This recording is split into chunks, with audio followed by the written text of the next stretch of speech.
this special meeting of the Neshoba Regional School Committee to order. And we are meeting via Zoom.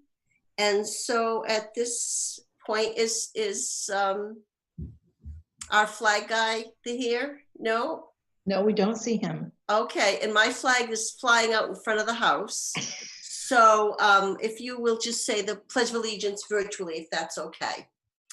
All right, if you don't mind, I pledge allegiance to the flag of the United States of America, yay Todd, and to the republic for which it stands, one nation, under God, indivisible, with liberty and justice for all. Thank you. And thanks, Todd, you saved the day. So I had some, just a couple of requests for citizens' comments, so I will read them. One is from Elise Roden.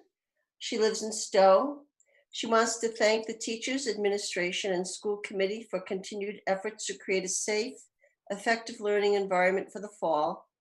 Please know your work is appreciated. My incoming kindergartner and second graders both wear masks all day at camp. I have seen kids as young as 3 successfully wear masks to attend camp. I fully support requiring all students to wear masks regardless of grade level.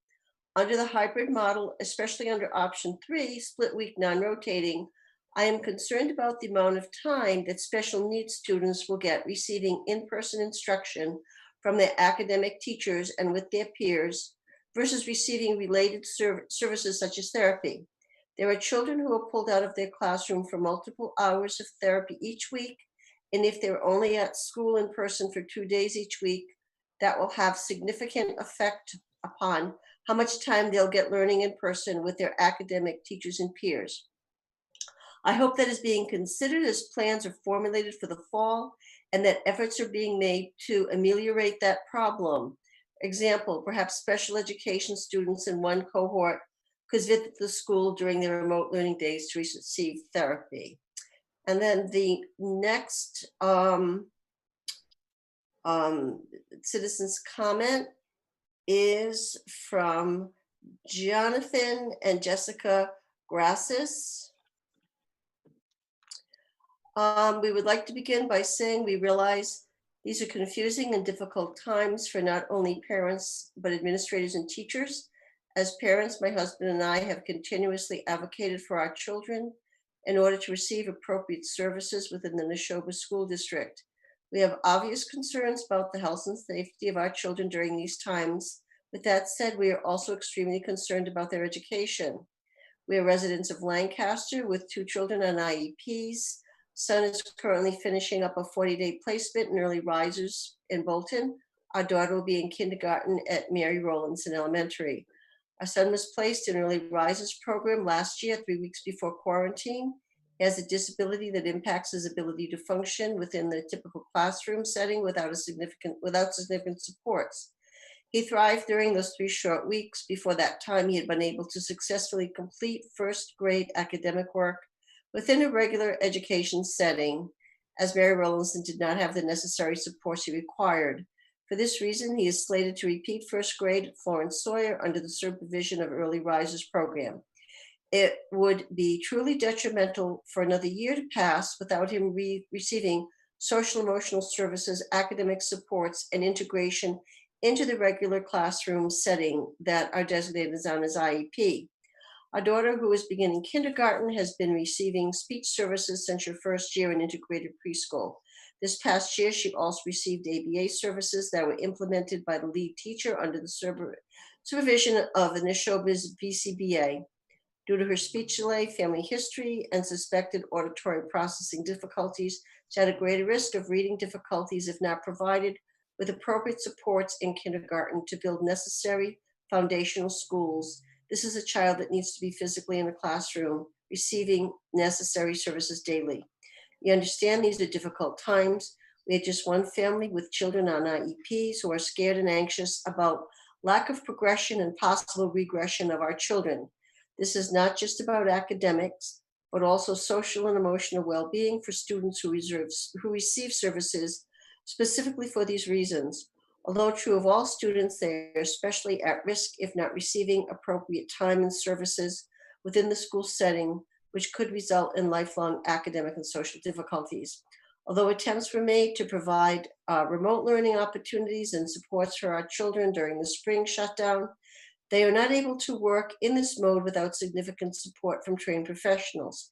Their disabilities require differentiated instruction that is impossible to provide remotely, meaning they were at a significant disadvantage compared to a typical child.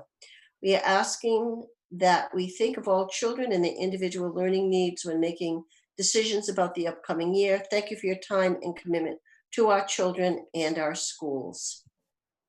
So that's it for citizens' comments. So we have a one item agenda with multiple parts. And so at this point, I will turn the meeting over to Brooke. We're going to follow the format that we followed last week.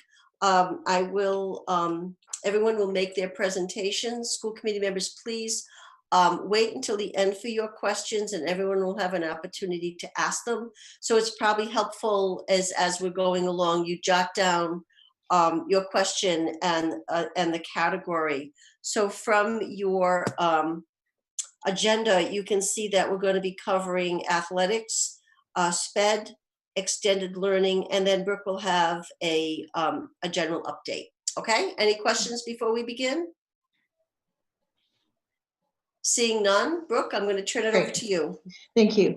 So I want to start by thanking everyone who was involved in our forums, our question forums last night. We had about 132 people when it was the largest in Bolton and about 51 that were in Lancaster. So that was terrific. And we had a number of school committee members on, a number of our task force folks, people that were working on the steering committees or the different groups were also there. So very, very appreciative of that. And Todd and I will just talk a little bit more about that when it comes to that particular agenda item. But just I think all the way around, just very, very successful. So we're looking forward to tomorrow's. Tomorrow we do we have one for the Stowe community and we have a separate one for the high school. So we're looking forward to those too. Just a couple of quick thoughts before we go into each of these. As I take a look at them, and I know that Tanya and Joan and Raina are all going to present, but a couple quick thoughts about each of them and just in general. And I think one of our Bolton parents had given me, I just thought such sage advice on our steering committee and said, really stress that the answers that you're giving right now could be different answers tomorrow, or different answers, and the way that the DESE has been giving out its guidance by midnight tonight, because very often we will get our guidance at about 11 o'clock at night. And I think extended school year is such a perfect example. We received guidance on the Friday night before the Monday start of our extended school year, and changes had to be made. And it's very frustrating for us. So when we are giving answers right now, they are the answers that we know as we sit here tonight.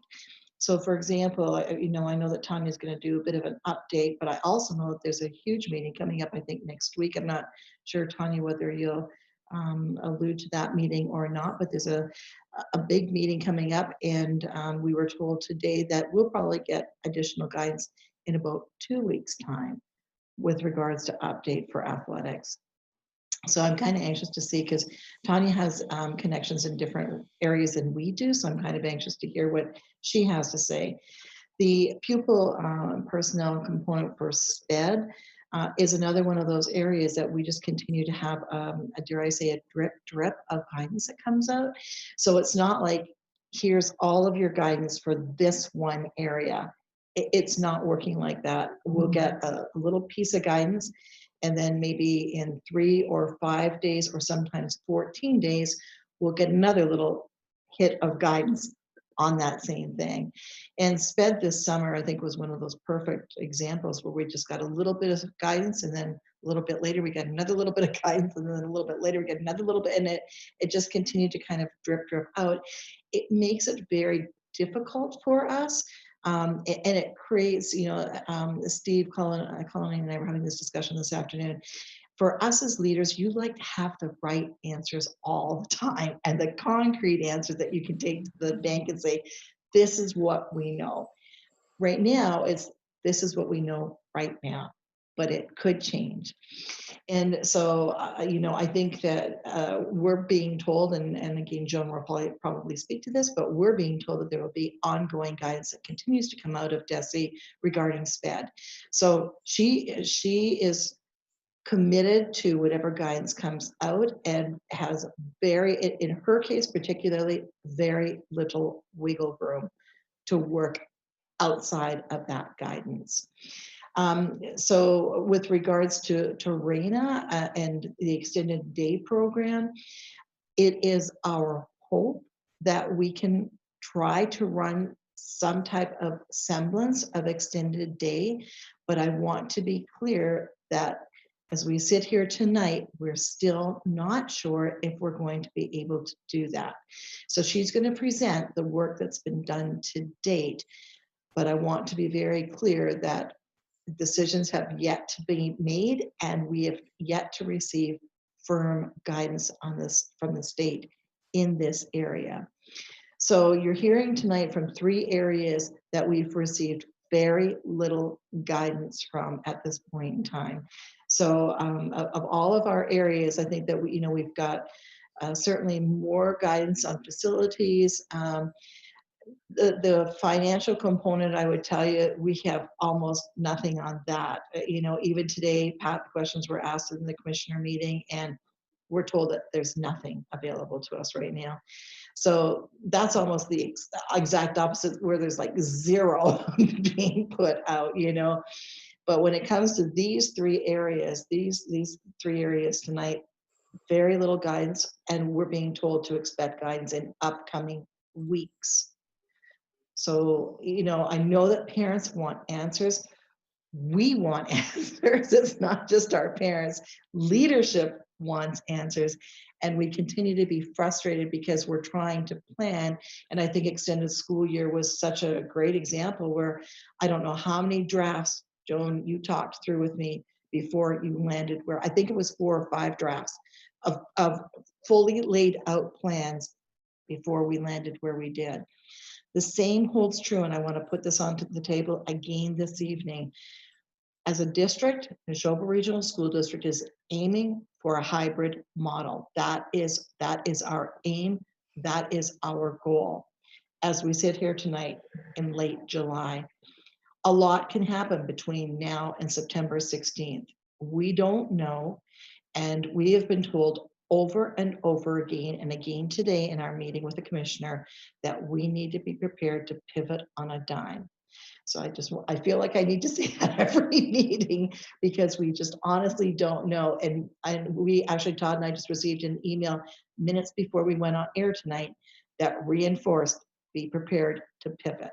So right now we are continuing to push forward with a hybrid model. That's what our planning is. And what we continue to say to everyone is at some point in time, whether we start with the year with a hybrid or not, at some point in time this year, we will be in a hybrid model. So the planning will always be good, thoughtful planning anyway that we'll utilize. It is our hope that we start with a hybrid model, but there are no guarantees, just like that Bolton parent said, there are no guarantees with the answers that you're giving either right now because they could still change.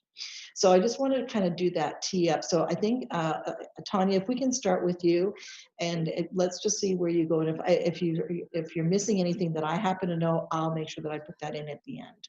Okay, awesome, thank you. So thank you all for having me tonight. I am going to echo what Superintendent Clenchey just said, is the information I share will change numerous times in the next few weeks. So I'm going to share what I have right now, but I'm waiting for more information to come. So the first thing is I want to go over an MIA update.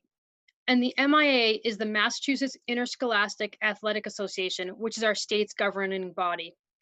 So back in June, the MIA established a COVID-19 task force that has been working on different proposals for sports since June. Last week, this COVID task force presented to the MIA Board of Directors, and the Board of Directors voted and approved the following recommendations as of right now.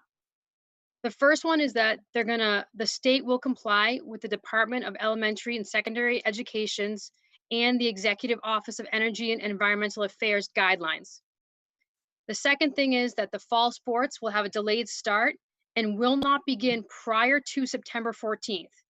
Now, I can already see that date changing with the information the schools received, with schools being able to open on the September 16th date, adding those 10 days of PD for staff. And the third thing they voted on was to suspend the handshake protocol for sports, which just makes sense at this point in time. So right now, the entire state is waiting for DESE and EEA to come out and release their guidelines for the fall season, which they told us will be early August. So I think in the next 2 weeks, they're going to come out and let us know if we can have a fall season. If we do have a fall season, what sports we can we not have, and give us more guidance with what it's going to look like this year. Now, once those guidelines come out, the MIA COVID-19 task force currently has 3 different proposals that they're ready to share with the board of directors once those guidelines have been announced. Those proposals, I know they're out there a little bit right now, but it could be a regular fall season. It could be a model that New York is following, which could be having all 3 seasons run through January through June.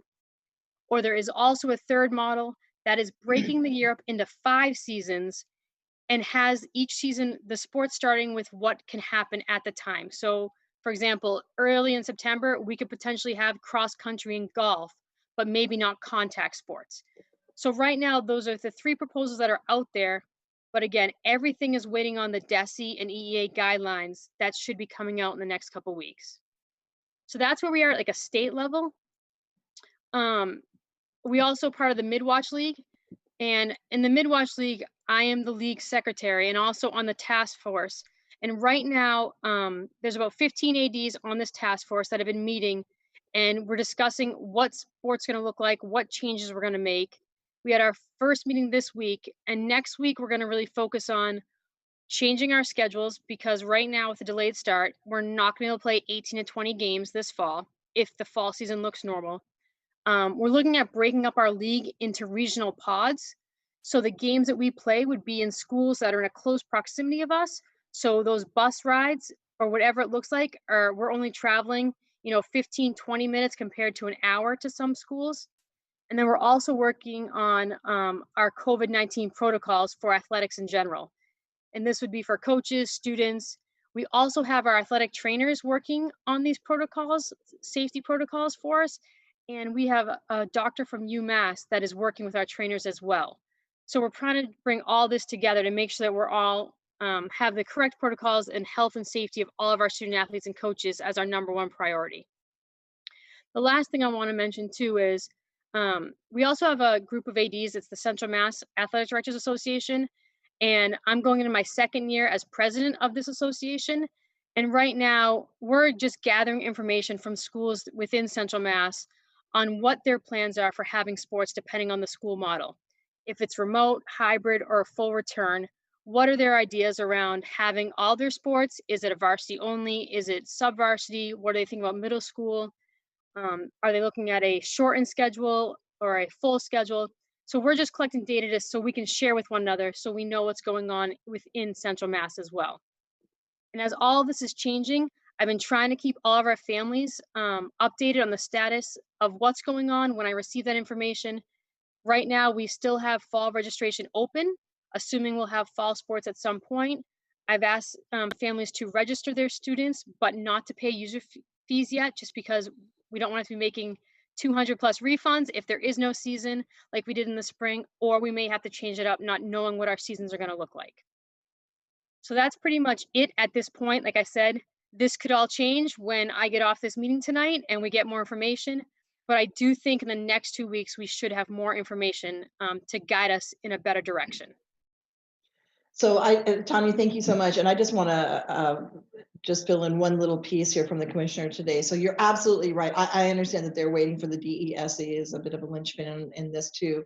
And my understanding is that there's a large group of stakeholders that are connecting. I think within the next week and a half, I think they're convening under Karen Polito. I believe she's leading this particular group, and I believe that they are bringing in medical professionals as well to help guide. So they're being, I think, really, really thoughtful in how to move forward with this, because it's brought with a lot of complexities, quite frankly. So just even hearing Tanya, as you were talking about the busing, and I'm knowing what we are having to do with the busing right now. And I'm thinking even busing alone to games will be substantially different than anything we've ever done before. So there are so many layers to all of this. So I'm anxious to see what comes out of that meeting or that group of meetings that these individuals have. It does sound like it's going to be a very large group of folks that are meeting. So again, I concur with Tanya. I think that you'll see something probably in about 2 weeks' time, if not even a little bit later than that. So, and the only reason I say that is because a lot of times we're told that we'll get something in a week or 2 weeks, and it ends up being a little bit later than that. So I think sometime mid-August is probably when we'll hear something. So thanks, Tanya. I appreciate that. You're welcome. So hang tight, Tanya, because I'm sure there'll be questions at the very end. So let's go to Joan DeAngelis at this point in time. Now I know, excuse me, Joan, that we've kind of submitted a number of questions to you, and we're hoping that, where you're able to provide answers, you will just kind of fit them into the presentation. We were not asking you to do question and answer like we've been doing in the forums, but we know that you have seen all of the questions.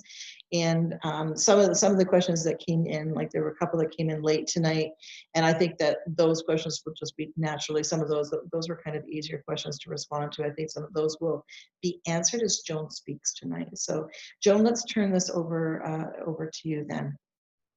So good evening, everyone. Thanks for having me tonight. I have lots of information, so bear with me through the programming, through each of the bullet points. I wanted to start off by talking about virtual meetings. I know there's been a lot of talk about annual review meetings and concerns around that. When we were initially shut down for the first 3 weeks, as I was looking at the trajectory of where we were, I was starting to make plans of, how will we do virtual meetings if we in fact have to go in that direction. So everything was on pause at that point. Desi had paused all of those things. So I got my team chairs together. We learned how to do virtual sign-ins for meetings. They went through trainings.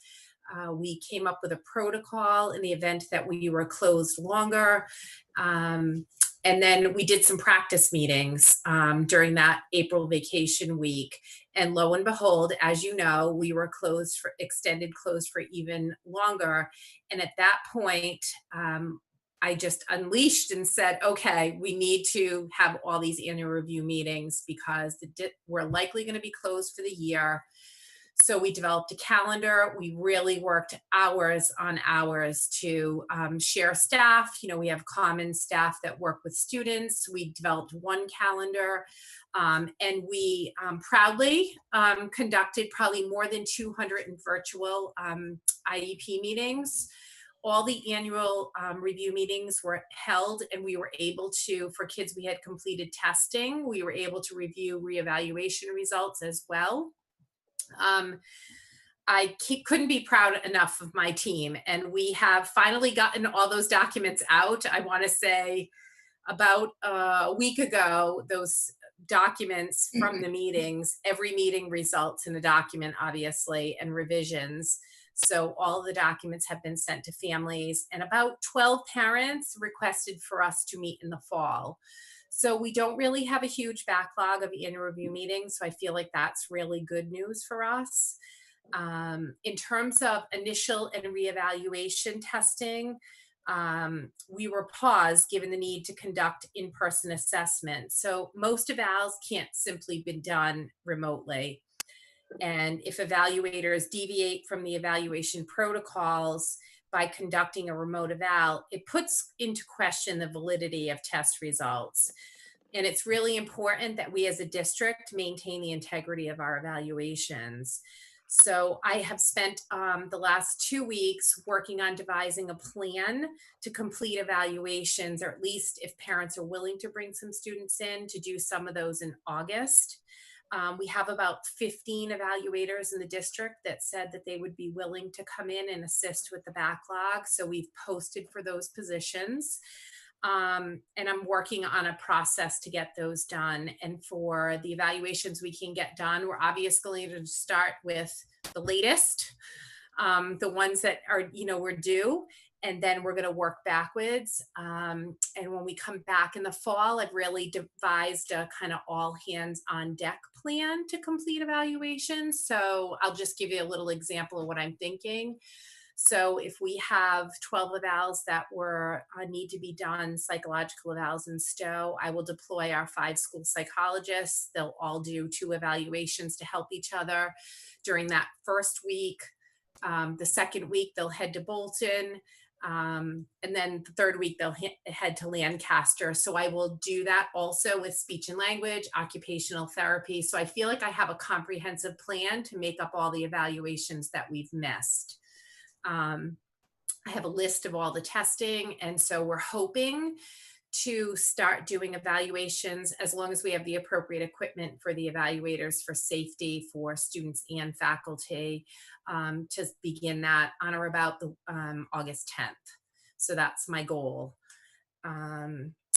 Extended school year, as Brooke has said, Steve Grant and I have worked tirelessly to open extended school year with the ever-changing guidance that we have received. We made 3 plans. We had Plan A, Plan B, and Plan C, and lo and behold, we got more guidance and ended up in Plan D. Sent out 130 ESY letters, and then lo and behold, 2 days later, we had more guidance.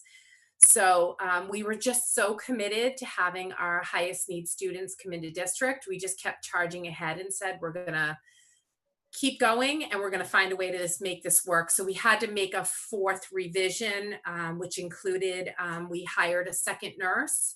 So we have students now that are in 5 different locations across the district. We didn't want to bring everybody we usually do all our programming in Lancaster because we have air conditioning and that's nice. But now we have programming at MRE at Luther Burbank. We have programming at Emerson, the Emerson building, and we have 2 programs at the high school.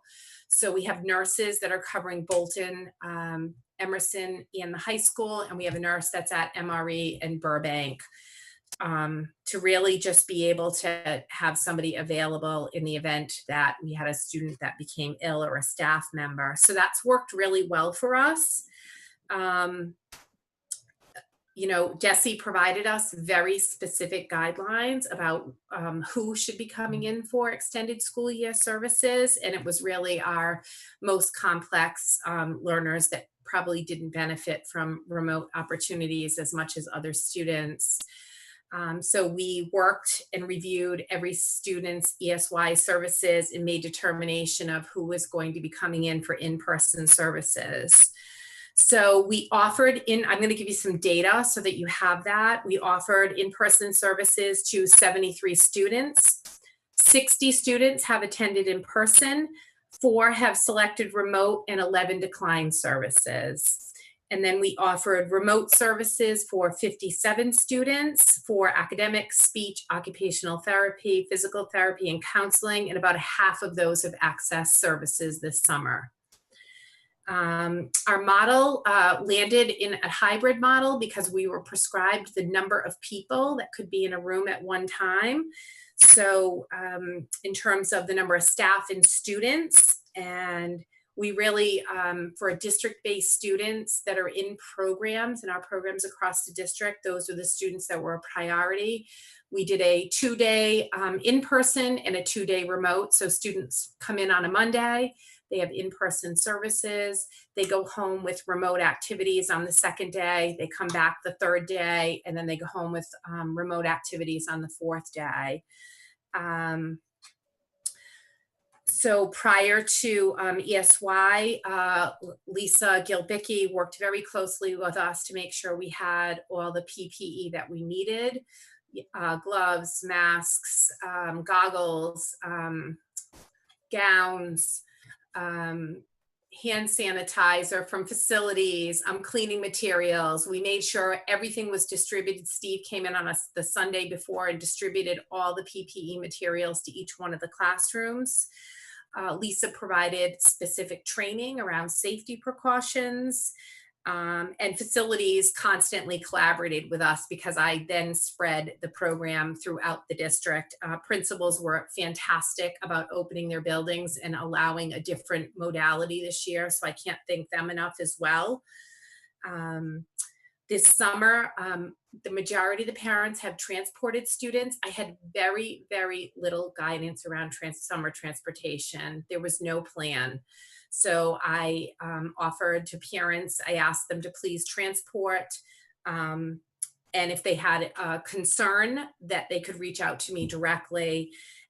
We've offered mileage reimbursement to the parents because we're responsible for that transportation. So when we sent out our letters, we sent out the mileage reimbursement forms to make sure we could reimburse parents for transporting. There were 3 parents that reached out that had really difficulty with transportation, and I was able to secure transportation for them.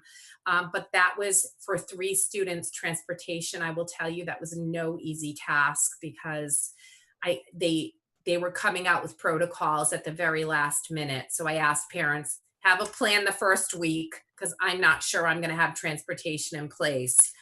But we were able to get the students in, and I think that's the most important piece of this, is that we are committed to having students in person. Our faculty were committed to coming back to the students. And I can't say enough about ESY. I went in the first week and walked the programs, and the students were happy and excited to be in school. And I had a lump in my throat. I had to step out for a minute because it had been months since I had seen students, and to see them so happy and engaged and being with their teachers and their friends, even though they were socially distanced, was just a moment that I probably will never forget in my life.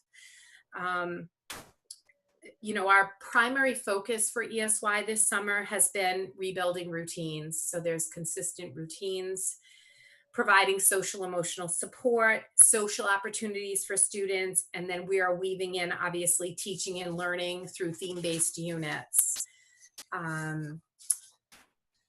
Parents have expressed a great amount of gratitude that we opened ESY. A lot of districts, you know, stayed remote, and I think they were just thankful that we pushed ahead and forged ahead.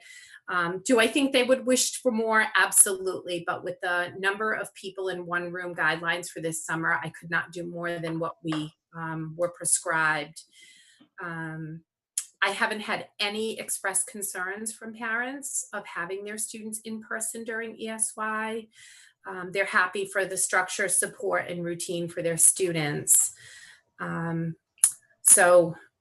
are now at the end of week 4. Tomorrow will be the end of week 4. The first week of ESY was really training for teachers and preparing the classroom. So the students have been back with us for 3 weeks. They are wearing masks. I'm very proud of them. That's not easiest for our most complex learners. Our teachers have been amazing. With students who aren't able to wear masks, I had a teacher find out that a student, you know, loved Disney and got him a Mickey Mouse mask. We had a group of students that were making tie-dye masks, so they got to pick the colors they wanted on their masks.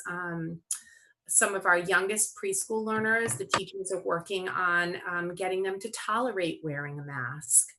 A little bit at a time. So, you know, I'm really proud of our staff because this is very new for them, and they are doing their absolute very best to support our students and are so committed to having them in this summer.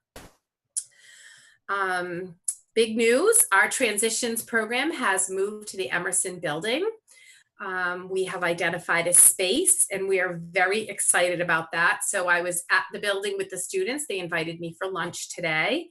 And they are very excited about having a post-secondary educational place to learn. They have painted inspirational rocks that will go on the opening of their program. They have planned a welcome mural to go on the outside of their door, and they're making decisions this summer about how they will set up that adult space.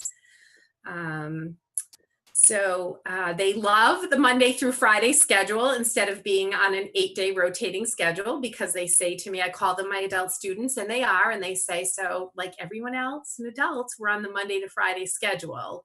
So they're really excited about that. They love being together, even though they know they need to be socially distanced. This is some of their feedback today. They said they miss their friends and they like being in person the most. One of the students told me, I want to be back to normal and be in school every day, see my friends. I want to work at the work sites, and I can't wait to play sports again. So this type of feedback from the students makes me recognize that despite the challenges we face with reopening ESY, given the constantly changing guidance, it was well worth the effort. And they are I tell them, because they're the oldest, they're the voice for the students in the program. So I'm really so proud of them. And I can't wait. I'm hoping at some point we can have a grand opening so you can actually come to the transitions program and see what they've designed in terms of the mural and the classroom setting.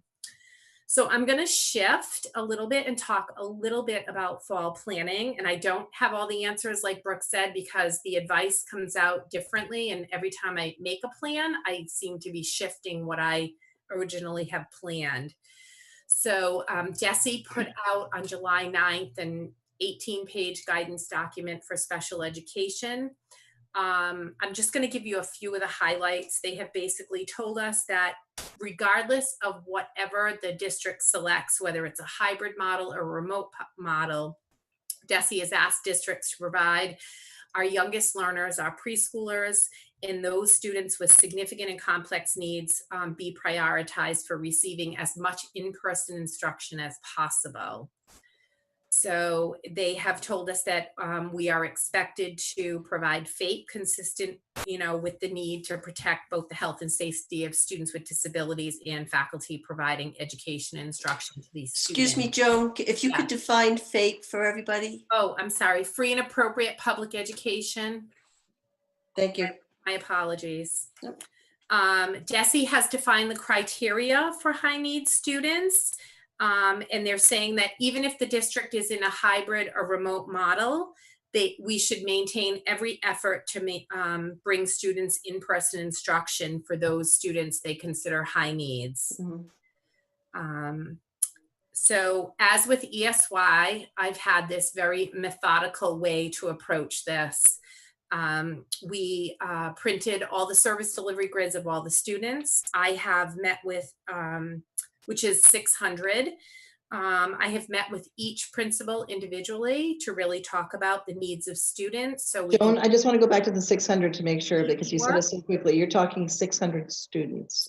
600 special education students. Right. Thank you. I just want to make sure that that's clear to everybody, that yes, that's the number of students that we're talking about. Pre-K 12? Pre-K through 22.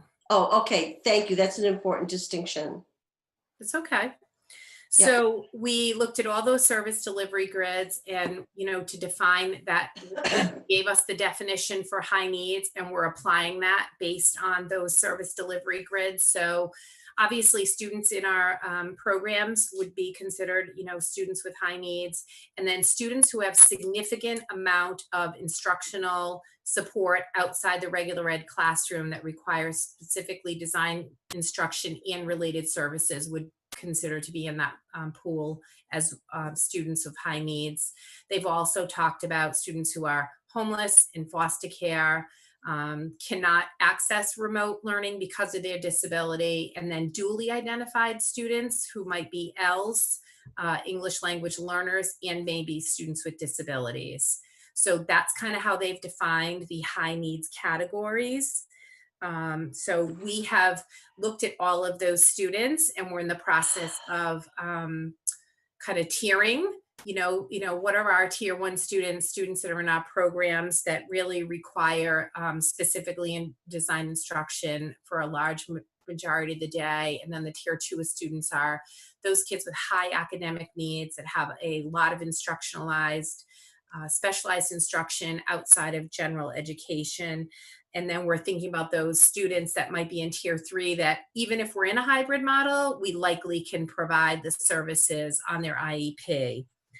So again, a shout out to my colleagues, my principals who spent a lot of time with me going through all of the grids with me and having really meaningful conversations so we can make good decisions for students about who might need to come in more than 2 days a week.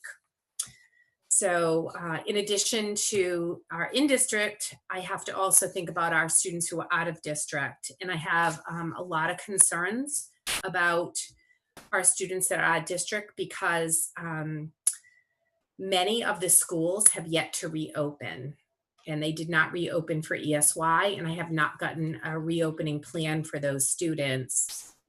A few opened this summer, maybe 4 on a limited basis, but many remained in remote instruction. So I have been working with Ann Nealon, who's our out-of-district coordinator, to determine next steps for students who might still be receiving remote services during the fall, because I'm concerned, those programs, in terms of classroom sizes, if you go to some of those buildings, it's very small. So I guess I'm wondering how much instruction they're going to be able to provide and how many students are they going to be able to bring back. So that's a really complex situation that we're in right now that I am monitoring very closely, and they have to adhere to guidance as well. So I'm sure they're having difficulty. And then transportation, obviously, for out-of-district students is something else that I need to be thinking about as well. For our, and until I know whether those programs are opening or not, I haven't sent a survey to those parents for out-of-district students yet, because I don't have the reopening plan. I only know on a very limited basis who is opening in the fall. We did this week survey our in-district parents, so students who have specialized transportation on their IEP, or they're in a program where they may live in one town but attend a program in another town. So we provide transportation. I have surveyed all of those families. So about 60 surveys came back, and in 2 days, I'm happy to say we've gotten 40 responses. The survey closes in 2 days because we want to start ordering transportation and communicating with Assabet Valley Collaborative and Vanpool about who will be requiring transportation and getting that in place soon. So I want to talk a little bit about preschool because I spent a lot of time thinking about our youngest learners and prioritizing them.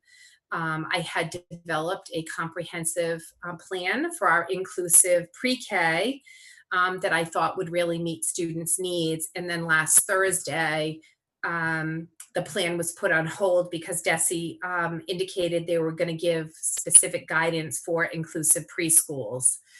So my plan A for our inclusive preschools right now is on hold, and I'm sure I'll be headed to plan B soon.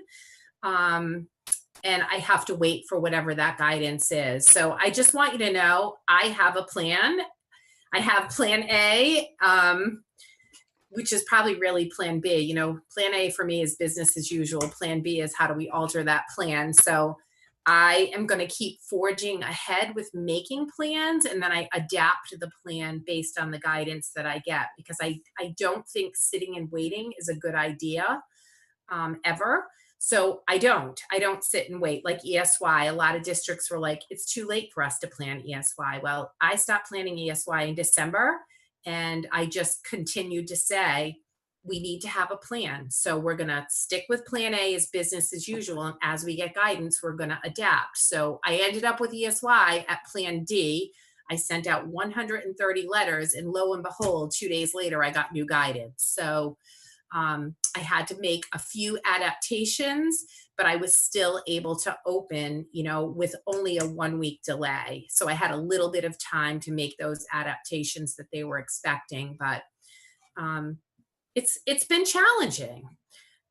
really has challenged me to think out of the box for all of our students with special needs, but I am their advocate and I need to make sure they get what they need. So 1 week delay. So I had a little bit of time to make those adaptations that they were expecting, but so I know I have a list of questions that was provided to me, and I guess I could answer a few of those questions I haven't answered in the presentation. I know parents want to know a lot about remote learning. Obviously, special ed and teaching and learning will be working together, and that's a work in progress. If a parent suggests requests that their child remain on remote learning, we'll be working on the remote learning academy with teaching and learning. I think I've answered questions about some of the questions about evaluations were asked, the ones that were in process. I have to really rely on the evaluator's judgment about what happens if a student was in an evaluation process, and then next steps. So the data that was collected probably is valid at the time in March. Yes, students might regress and evaluators may use different tools to assess other areas to really get at progress or, areas of concern. So there were some questions about, the hybrid model, 2-day model. Very clearly, in-person services for our highest needs will be more than if we're at whatever we decide on hybrid. If it's 2 days on and 2 days of remote, we're going to look to bring our high needs students back more than that. But we want to be really crystal clear that there are really clear criteria for that. I think Joni did a really nice job in articulating that tonight, but I think that really needs to be emphasized. Mm-hmm. Yeah, we can't do it for everyone, but the complex needers and the criteria that I talked about is really what we use. That there are So I'm happy to answer other questions that you might have. I think parents asked about like clear masks for teachers. We've ordered those things because obviously speech and language is going to be kind of tough if you're working on articulation and you can't see your lips, your teeth, your tongue to make sounds. So I have ordered, like the district has, many of those masks to provide those for our students, teachers and faculty and related service providers. Joan, if I can just speak to that too. I think I may have mentioned this before, and if I did, I apologize, but we've been struggling to find those types of masks that are comfortable enough to wear all day, because a lot of those, just because you see that it's a clear face mask doesn't mean it's comfortable. And so, Rob and Lisa have been doing trials with a lot of these different masks to try to find one that we're hoping is the most comfortable. I think, Joan, one of the questions that I think is not on your list, but I know that you and I have talked about, and maybe you can just make a general comment about this, is just as we look at the 5-day schedule versus the 6-day or the 8-day, and one of the questions that has continued to come up was the notion of, will the IEPs have to dramatically change as a result of that? So can you just maybe offer a thought or two on that? Again, Desi has said to us that we are not to amend. We are to write an IEP based on our cycle and not to do amendments on service provision. So whether we're on a 5-day cycle or a 6-day cycle, we will not be making changes to the service delivery grids. And I want to point out again that so many of our districts across the state are going to 5-day cycles. Not 100% of them, I understand that, but most are. And I think right now, so many of us are so glad that we've done that, because it's brought a sense of uniformity to our districts and a level of consistency as we're working through a lot of these things. So those of us that have made the move to the 5-day are very, very pleased with the fact that we've managed to do that, and we feel that we're already reaping benefits. I'm not talking for the SPED part of our world. I'm talking about just in general.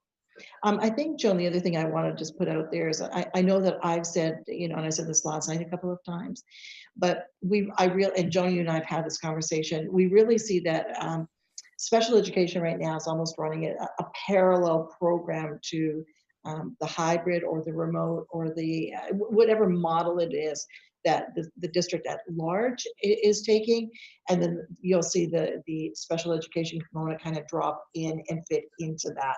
But they really are almost running a parallel model to us right now. It completely independent from the work that we're doing, but integrating into that work. And John, I don't know if you want to speak to that, but I know that you and I have talked about that. So I don't know if you I can. think that DESE has really been very prescriptive in terms of their expectations. I think that if the district decides on a hybrid model, that special ed is probably going to be bringing in kids more frequently than the hybrid model based on the defined criteria of preschool students or students with complex needs. So I want to be really clear that not all of our students will be in a hybrid. They will be coming in more frequently. So there's a perfect example of, even though we're running one program, you will see special education almost run a parallel program that inserts itself into ours. Mhm. Okay, Joan, is there anything else from you right now? I think that some of the questions that have come up, around the remote learning pieces, if we are actually in remote, or if the governor makes the decision to close us down, then what happens to services? And, we've talked about synchronous and asynchronous learning opportunities, but, I worry always about confidentiality. So some parents want virtual services, if we're going to provide something in a small group, virtually, we have to really think about confidentiality and asking parents to sign waivers if they want their students to participate in services. So I'm certainly very respectful of people's privacy. I think it's come up both ways. Like, I want services either way, and other parents saying, how are you going to maintain my child's confidentiality? So And Joan, you and I have both received Okay. correspondence from parents on both of those spectrums, from wanting to be involved to absolutely not. So I would just want the school committee to know that it's quite polarized in terms of, so one size fits all is not going to work with this. So that's why I would agree with Joan. We need to be incredibly thoughtful in how we proceed in that area. Okay. Joan, anything else from you right now? I think that's a lot of information. So Okay. I hope that's enough information, but if you have questions, I'm happy to answer anything. Well, we'll hold the questions till the end, Right. and Sure. we'll hear from Raina, I guess, next, Brooke, if that's who's on. Yeah. So Raina, if you're able to jump on and just touch base, and then Just I'll a note, folks, I'm frozen, not literally, but on the screen. For some reason, my screen stopped, but I just want to assure you I'm not surfing, okay?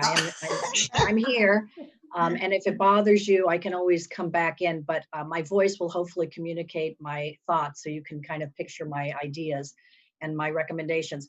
First, I just want to say I'm happy to join folks this evening. It's very sultry, so hopefully everyone's keeping cool.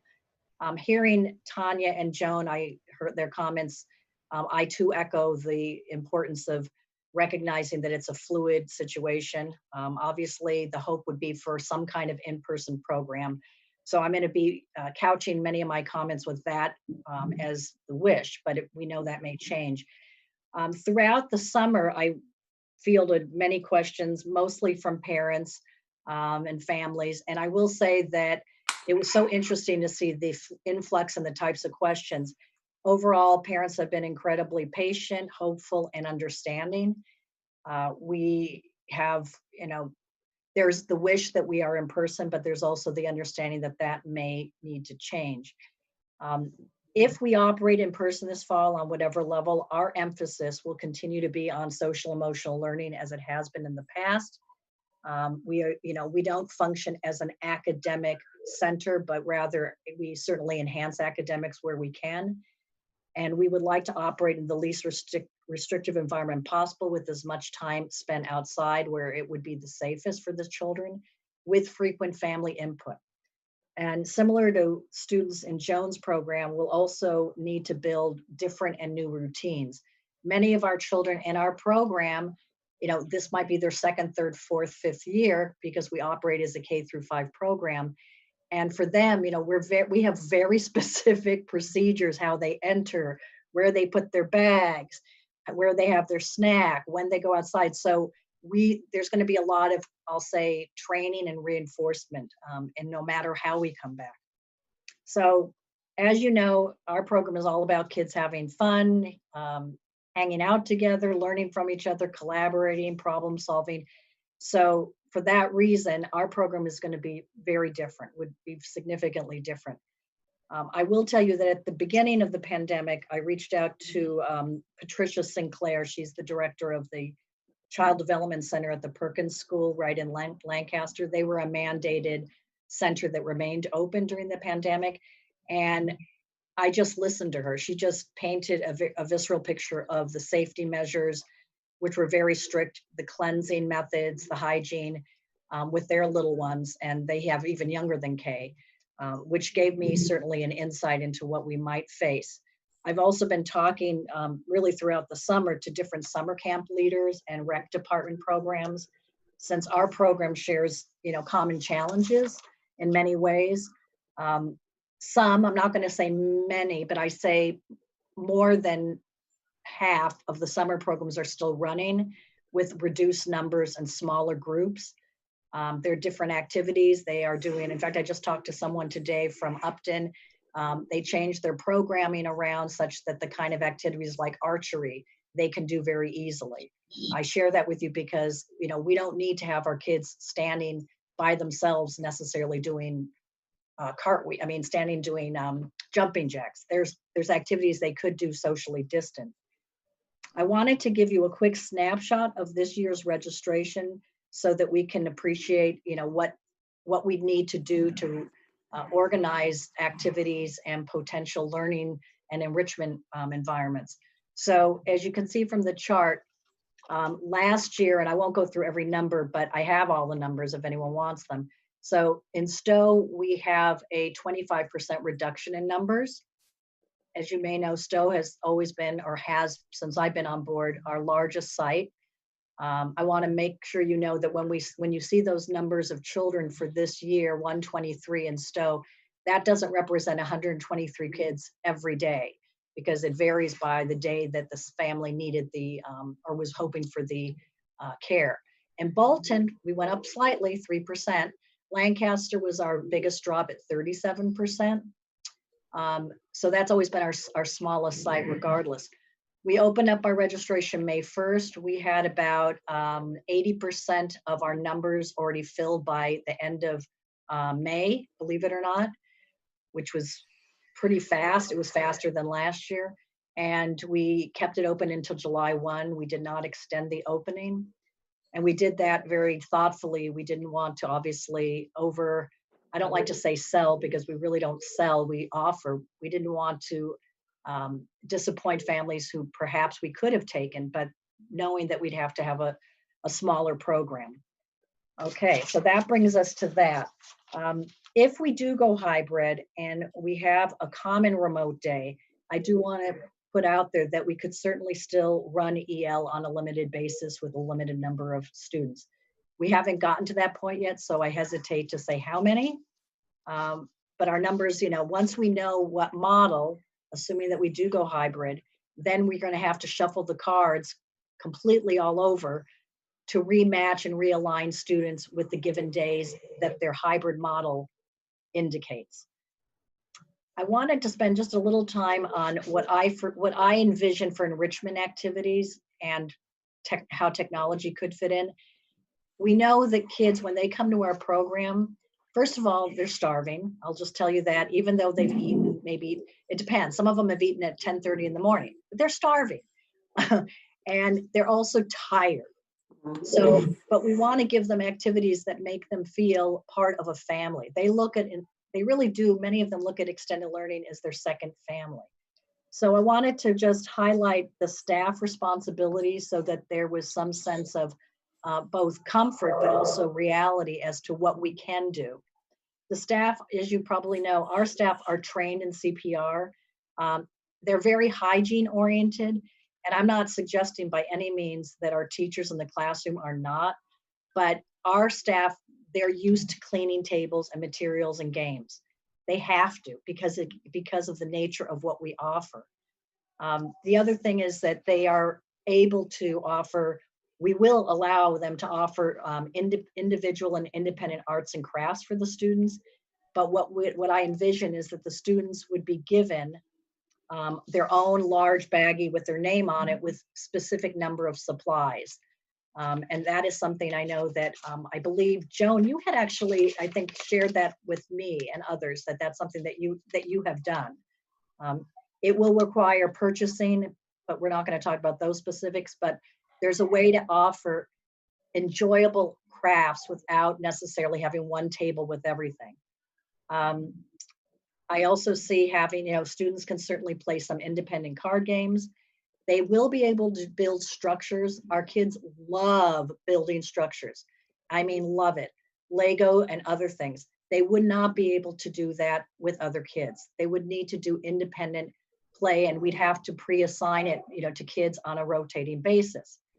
Outside games such as basketball and football with emphasis on drills so that it wasn't a group game could also be done, and we'd have to wash the items after each use.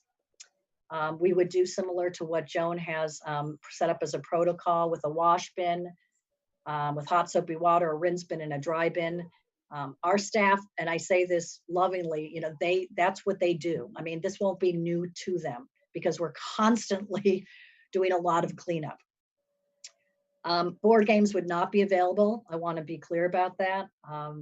But there are plenty of games that my staff and I have brainstormed that we could play that would allow kids to socially, emotionally interact. I don't want to go through all of them, but everything from Simon Says, hula hoops, pickle, badminton, drawing on a large mural. There's ways we could offer some enrichment. Technology at each of our sites, with the exception of Center School, all of our sites have 5 Chromebooks and either 5 Kindles or 5 iPads.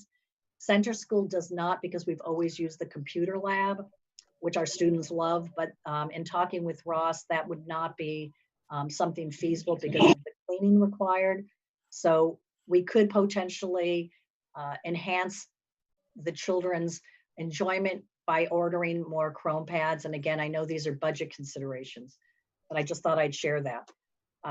Other things that our staff would be prepared to do and would make sure to do is we're going to have to offer regular mask breaks to our students because they're doing things that are active. They're going to need to wash their hands and use hand sanitizers often. They will not be able to share any food whatsoever. Something that our kids in extended learning often do, and I know this isn't done in regular school, but they like to swap clothes, try on each other's headbands, jewelry. That's because they're sharing. That's a good thing, but not in this environment. So again, we would have to teach them new protocols. We'll certainly monitor children for any signs of illness. We always offer a peanut-free table. It should be noted that the extended learning program, we do not have a nurse on staff, which requires our staff, and we're very mindful of when any child ever tells us that they're not feeling well, and believe me, we know, we bring them aside, we have them rest in an area that's away from the other kids, and we call the parents. But I do want to make sure that we all are aware that we don't have a nurse on staff. In terms of external resources, and as you probably know, a lot of our program, much of what I've been excited about and have shared with the community is bringing outside resources in, like martial arts, tennis, STEM, etc. We could still potentially do that. The programs I've spoken to who have been continuing their efforts over the summer, they have done that with kids being 6 feet apart successfully. The programs have also offered Zoom. I should have mentioned earlier that in terms of where our students inside would be doing crafts would be at the long cafeteria tables. We can fit approximately 5 to 6 students at each table where they're staggered. They're not right across from each other. So that gives us about 5 to 6 kids. The round tables would be 4 to 5 children.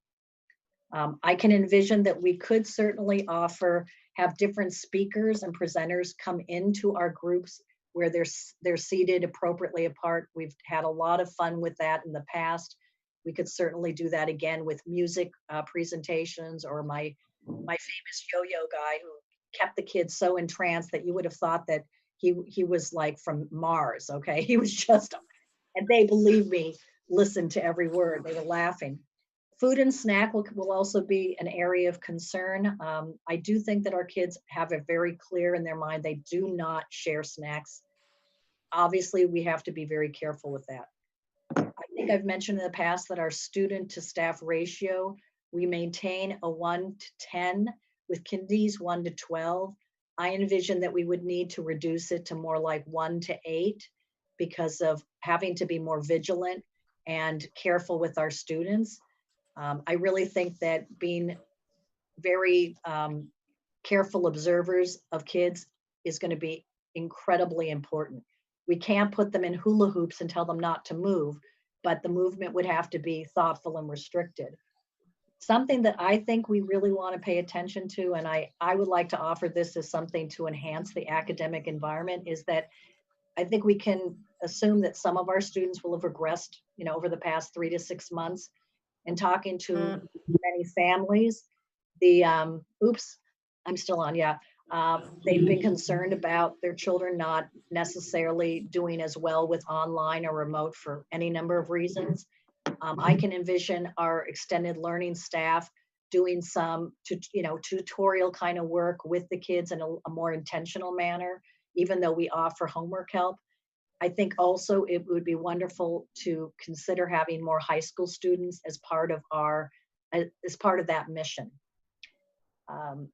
In terms of administrative and logistics, rather than bill our families yearly, which we've done in the past for ease of billing, because we're in such a fluid environment, I would recommend that we bill families monthly, which would reduce administrative time spent making schedule changes, because we know that's going to be more likely to happen. So that's a big picture and a small picture, and probably there's nuances that I could address, but I know I've taken up a fair amount of time. And I'm certainly hoping that we can bring our kids back, because I'm very, very concerned, as our families are, with that social emotional piece. But we need to do what's right for the families and the community. Great, thanks, Rowena. I appreciate that. So with that, then I think we'll kind of turn it over back to Kathy, and let's see if there are questions for any of our presenters tonight, Tanya, Joan, or Raina. Kathy, you're muted. Okay.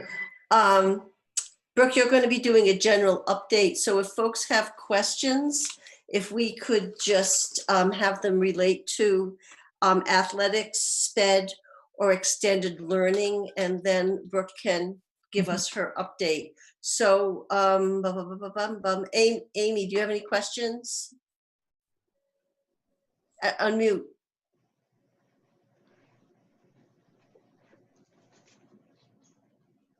There we go. Any questions, Amy? Yes. Okay. Can you hear me? Why don't you start? Yeah, I've got a lot of questions. I guess I participated in the community forum for Bolton, the FSS task force this afternoon, and have tried to incorporate a lot of questions into the frequently asked questions document, and a lot of them had to do with the SPED piece. I was wondering if Joan could just expand a little bit on her answer to the 6-day cycle versus transitioning to a 5-day cycle, because I don't really understand how that would work. I have more questions too. Sure. Okay. Sure. So what I would say to you is typically we put so much time in a 6-day cycle.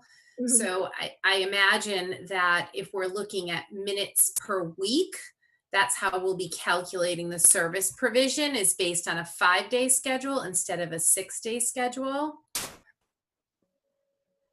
So the same number of minutes per week would be delivered in 5 days as they would have been in 6? Or is it that no. It doesn't work like that. No. I'm so confused. I'm sorry. It is, it is confusing, because each of the programs are on a different cycle. So the preschool's on a 5-day cycle, elementary and middle is on a 6-day cycle, and the high school is on an 8-day schedule. Yeah. So now they're all on a 5-day schedule. I'm sorry? Now they will all be on a 5-day schedule, Right. right? So, obviously we're going to do our best to have equivalent minutes that would be on a 6-day schedule and base it on a 5-day schedule, if that makes sense. So we'll have to, calculate the difference of the minute on a 6-day schedule versus a 5-day schedule. Okay, I think that makes sense to me.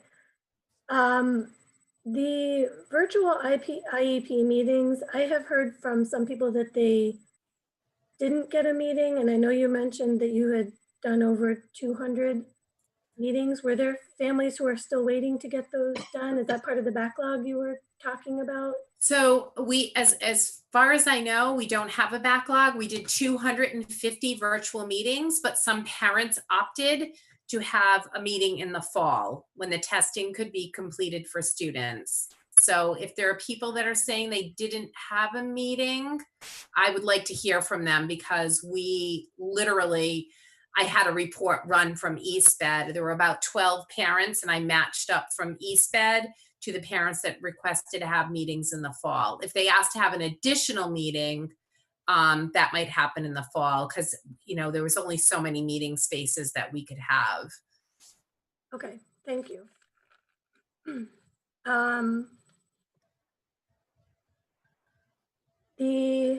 Kathy, you asked that our questions be related to athletics.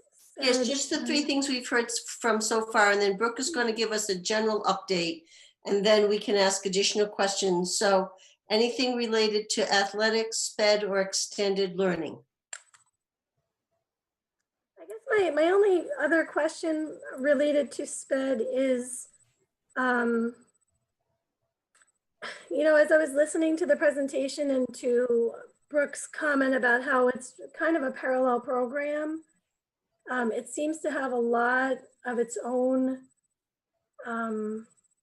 prescriptive guidance from DUC that makes it difficult to be part of the more general discussion. And I'm wondering how we can address all of those more detailed questions that I have seen come in from parents and teachers on how services are really going to be, how we're going to be able to make it work with a hybrid model. I guess my personal feeling is it might deserve its own opportunity for parents to ask Joan questions. So I think that there will be opportunities. We can probably, look into something with CPAC, doing something in a partnership with CPAC or something like that, because you're right. The questions are very different than the general, the general question. Nights like last night. So you're right. We'll have to look a little differently. I also want to make sure that there's enough guidance out there, that there are enough answers to the questions, and that's where it leaves us we feel that we're in a bad place. Mm-hmm. Yeah, okay, thank you. Okay, Leah? Okay, hi guys. Thank you so much, everyone. This has been terrific. I guess I'll start with Tanya, because you were first, Tanya. With regard to maybe shifting the way that the seasons run, I just want to give parents a warning, because it seemed to me that kids might need to make choices. So if you're a football player and a hockey player, those might both land in the spring.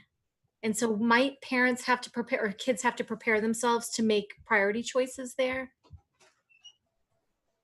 So without getting into too many details, only because the MIA board has not presented this 5-season model yet, they did break it up so students would not have to make choices. So you're not going to see football and lacrosse in the same season, because those are two that would potentially be the same students playing those sports. Pretty much what it does is, over the course of the whole year, it breaks up into shortened between 7 and 9 week seasons, so there isn't overlap. And potentially, if we were to go with that model, a student could play up to 5 sports in 1 year instead of just their typical 3. So it actually could give more opportunities for students than what they already have right now. Awesome. And then for you, Tanya, as well, not to pour salt on the wound, but what's going on with Triple E and all of what you have to deal with on that front? So obviously this is something that Rob has already made me aware of in the area. It's something that as a league, we've already talked about, no night games. So right now we have very few night games scheduled in my first version of a fall schedule.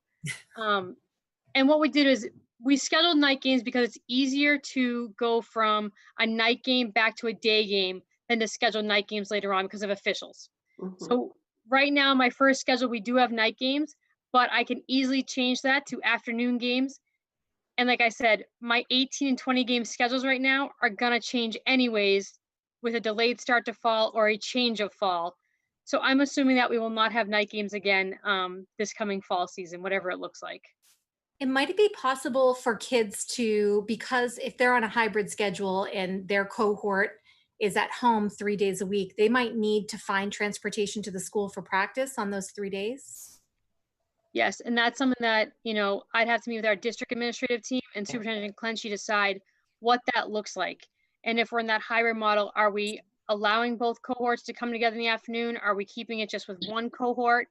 And I would suggest too that that came up today with the commissioners meeting, and we are awaiting guidance. So for us to say anything tonight on that front would be foolhardy. Yep. All right, thanks, Tanya. And I really appreciate you being here, considering you are technically on leave. On maternity leave. Yeah, I don't think you had any maternity leave. No, not much. We get to snuggle during the day though, so it's okay. I have a couple more questions. Maybe I'll jump to Raina really quick because it's perhaps short. Raina, will all of the people who are currently registered be secured a seat in your program? I wish I could say yes definitively, but that's going to really depend upon the flexibility of the families, because if, for the sake of argument, they wanted a Monday, Tuesday, Thursday schedule, but then the hybrid model and cohort group that they're in is Wednesday and Friday, that means, can they be flexible? I think, honestly, I'm going to speak to that, Raina. There are no guarantees right now on that at all. All right, so parents need to prepare for more flux and fluidity there. Might the need for additional staff create a need to raise tuition? Well, when I said additional staff, we will not be having as many kids for starters. So I think that the ratios will be smaller regardless.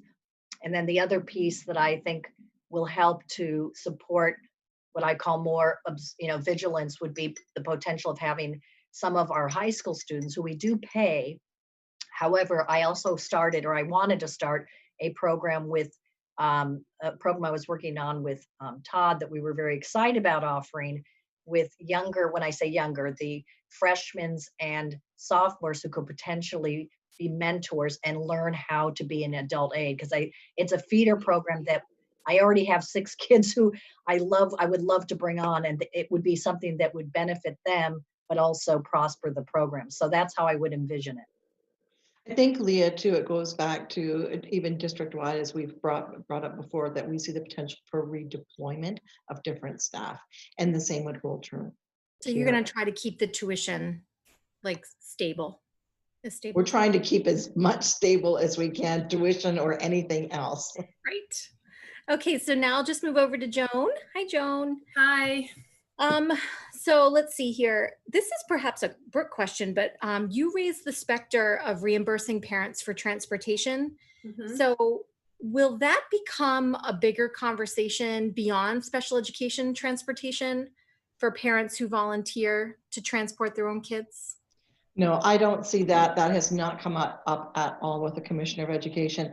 I would say, though, I am so appreciative of the number of parents who have reached out to me, suggesting that I reach back out to them if we see a need for them to transport their children. So I'm very, very grateful for that. No, it's a very different category, and we would not be receiving any type of reimbursement through our pockets at the district level, which is very different than Joan's world. Right. The regulations require that we provide transportation. So if you are required to do that, obviously we want to be thoughtful and reimburse. And DESE supported that we reimburse parents for transportation because there was very little guidance when ESY opened. Got it. And so you said that we have 600 students and their service grids that need to be managed. Do you know at all what percentage of the 600 qualify as high needs right now? So I don't want to really give you a ballpark this minute because I just did this work yesterday and I just finished the high school today. So I certainly can provide that data from you going forward, but I have not really calculated. Now the next step is really to work with principals around scheduling. And that work was all day yesterday and most of this afternoon. Got it. What a huge task that is. Now, what about 504 students? Is that under your umbrella, Joan? So Lisa and I share that, but I'm happy to answer questions. So do you envision any students who are on 504s needing to be in school more than the 2 days? So typically kids that are on 504s are not getting specifically design instruction, but more accommodations to access the curriculum. Okay, so that's probably a no. Right. So I guess the biggest question is for me, I'm imagining that our high needs population, like I'll ballpark, let's say it's 20%.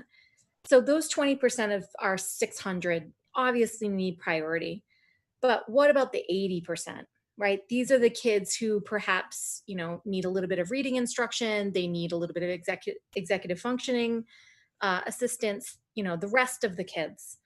How are we going to provide pull-out services for, I know you talked about confidentiality and all of those logistical challenges, but how are we going to provide these services for all of these kids? Is that something that you're cranking through as well? I certainly am. So Yeah. that's I don't know that you've got any real answers on that tonight either, Joan, to be honest with you. It's really a high examination of, obviously we don't do one-to-one services. We want kids in small groups. So we need to think about how thoughtfully we can provide small group pull-out instruction within a cohort. So that's really going to take some time. I'm thankful for the principals because they work very close with me on aligning schedules, and it's a conversation we've already started, but I can't tell you that we have put, schedules to paper. So for an example, this is another one of those areas where the messages are a bit mixed because we've been told that there really can't, whatever the small group instruction looks like, all children need to be facing the front of the room. I don't know what this is going to look like. So I think that's where some of this guidance, it becomes very confusing for us to find our way to navigate through. So there's that. That's just an example of why sometimes we don't have answers as we sit here tonight. Right. But you will try to make sure that whatever the service delivery that the kids require based upon their goals and benchmarks will drive that distance pull-out service. Yes. Okay. We are It won't committed to just that. It's not going to just be like check-ins and let's work on your work from, X class, but it's going to be real service delivery. Yeah, well, when we have students in person in a hybrid model, we are going to build those services in during that hybrid time. That is our goal. Okay. And I guess my last question is, I feel like ESY is providing you with an interesting case study on how we can keep our kids safe. Not that they are guinea pigs by any stretch, but I wonder, what can we learn about safety practices from the ESY program? And is it possible for us to survey the teachers and the parents who experienced ESY and then look over that data to hear from them what they experienced around safety? So before you answer this, I would just put this out there. You're absolutely right. Excuse me. We too see that this was almost a model for us to dip our toe in the water on this. So I think there are things that we've learned almost daily. If I think about it, Joan, whether it was the toy washing or the what, you know, all those things that you couldn't see ahead of time until after it started to play itself out. And so I would say that we gained a lot of perspective through this program.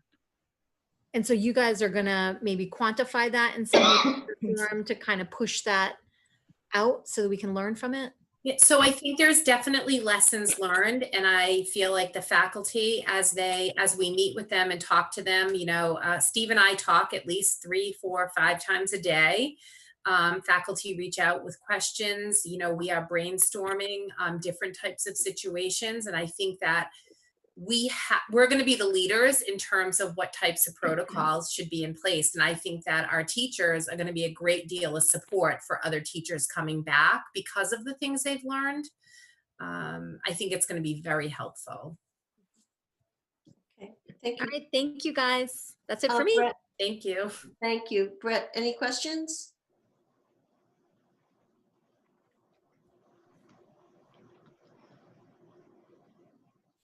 Brett? No. Okay, thank you. Rich, any questions? Rich? Sharon? Rich was struggling with his Wi-Fi. Oh, okay. Let me go to Sharon. Any questions, Sharon? Kathy. Oh, none at yeah. this Wait. time. Hello, you there? Thanks, Leah, for that characterization. I don't have any questions. Thank you. No questions? Okay, Sharon. I just wanted to ask for a little bit more clarification, following up on Leah's question about services for the theoretical 80% that aren't on the highest level of need. Will they be able to receive their therapies like OT, PT, those types of therapies that often they're not group things, but they are pull-out services? Yes, we're doing those services this summer. Okay. And that will be part of the hybrid, Yes, assuming that that's the model that we go with? yes. Okay, thank you. I also have a just general thought to throw out there, and that is that I understand that just, and this is, I guess, for everyone, that you want to make sure that what you put out is the definitive answer or the correct answer, and that you have all the information before you put it out. I also think that from the perspective of a parent, in the absence of information, people create their own narratives. And so any information that can come out saying, you know, we don't know all the answers yet, and this answer might change before you get this letter, but this is what we're working on, and this is what we have now, is going to bring down that level of anxiety. I think that the things that I am seeing are people creating their own stories because they don't have information, and so their anxieties are, you know, ramping up. I don't have any information. I don't know what's going to happen, and so therefore this is what I think is going to happen. Sharon, I'm hoping that you're only talking SPED right now, because I don't know if we could have put out any more information. No, I am talking SPED. Yes. Okay. In all fairness, I want to say again, we just continue to get the drip on SPED. So it's an area that we don't have a lot of guidance on right And now. if I could jump in, and I think Amy referenced people calling her with concerns, and Sharon, perhaps you are hearing from people who have concerns. They should be talking or sending their questions to Brooke, or if they're SPED parents, they have a line to Joan. And so anything that is sent exclusively to the school committee in terms of questions, we channel it, or I specifically channel it to Brooke, and then Brooke channels it to either Joan or Todd. That's our protocol. So sometimes you guys are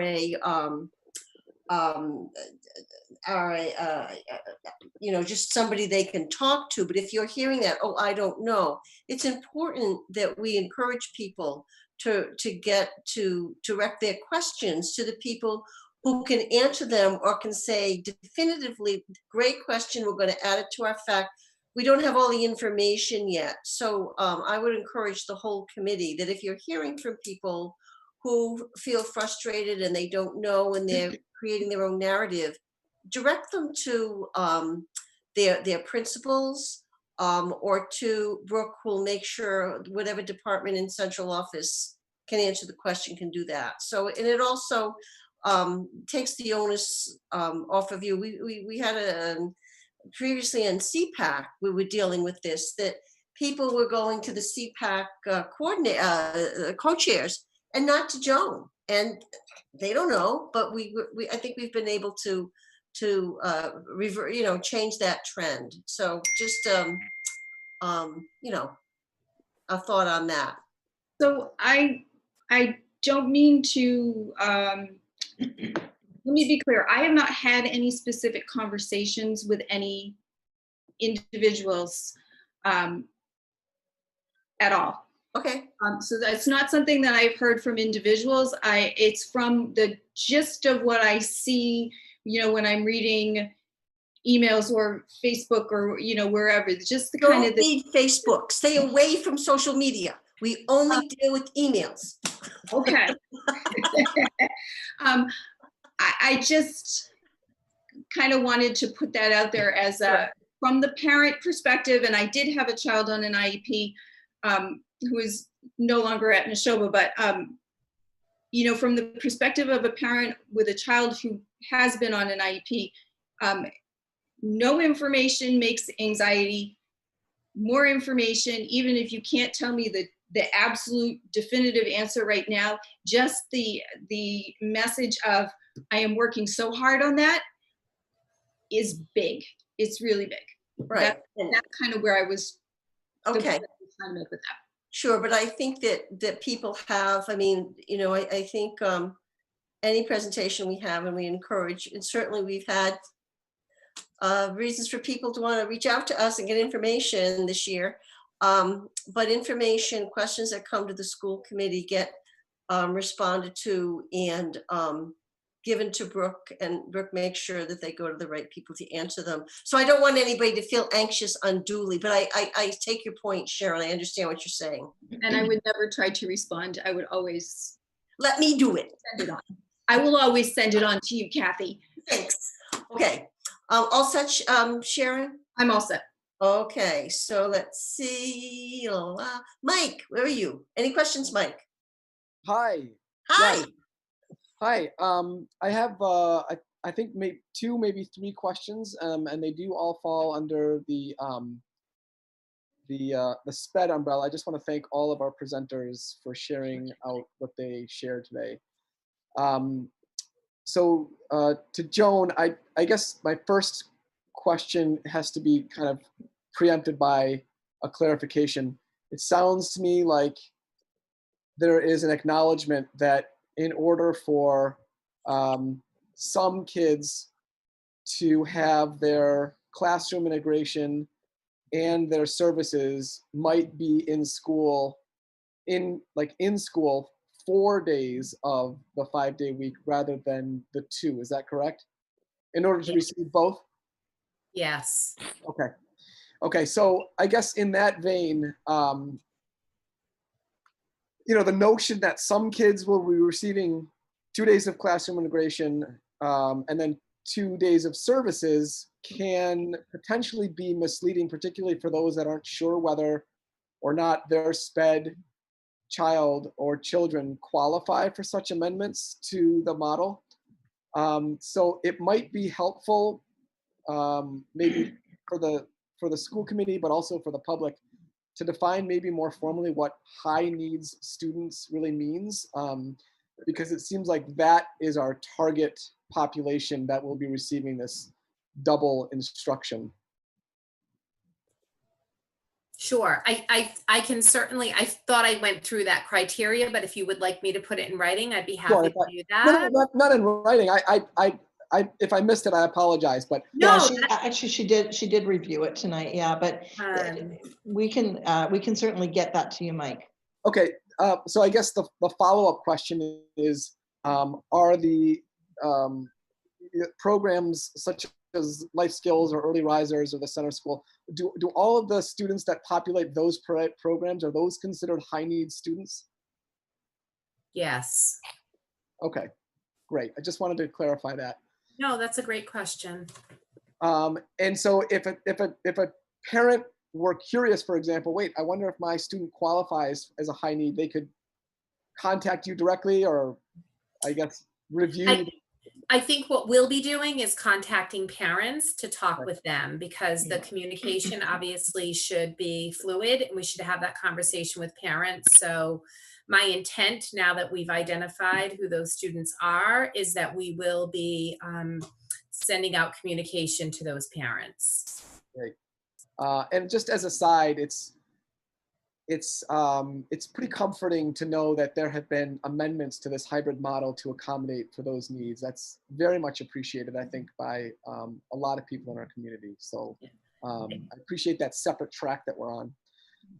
My other question, or I don't know if it's been 2 or 3, but I'm thinking of our youngest learners that might have a substantially difficult time learning remotely. And so, let's say we talk about our kindergartners or our first or second graders who, if they are receiving, for instance, ABA services remotely, it's not going to be nearly as effective as if they were to receive those services in person, only because a screen simply feels different, or it's associated with, maybe a different part of their day. So how do we evaluate what is best for those kinds of kids, and how do we make accommodations for that? So again, I think that students that are getting ABA services, typically a lot of our students are getting that, would be in that high needs category.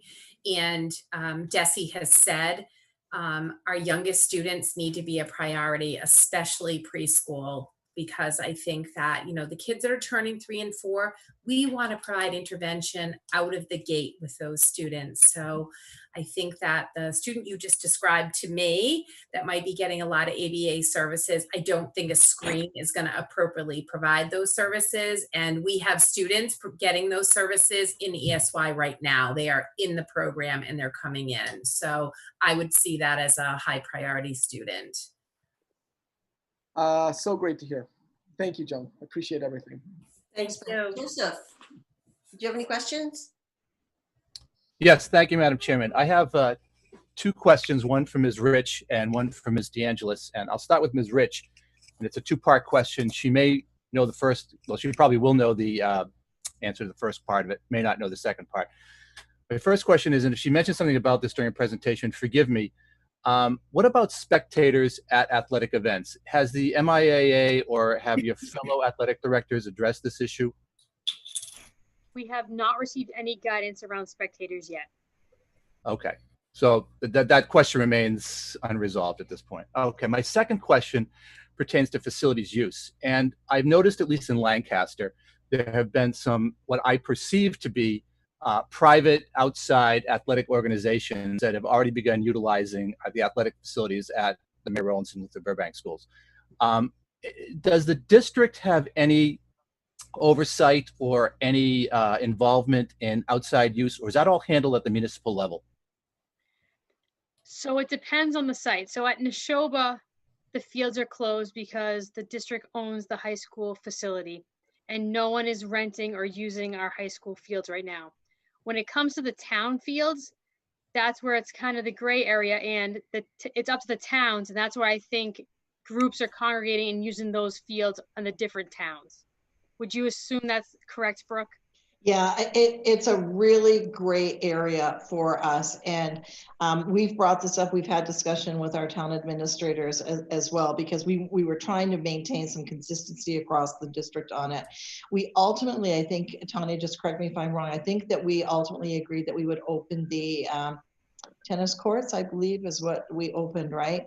And, you know, we have a follow-up meeting on this very topic, I think on Monday, just so that you know, but it's, yeah, it creates some gray area for us. And initially the thinking from the town administrators is that that the school district would make the decisions on that. So I don't know if there are some groups that are out there using that, Joseph. That would be news to me. No, I appreciate that, Madam Superintendent. And like I said, I assumed that it was a private outside organization. It looked like a football practice.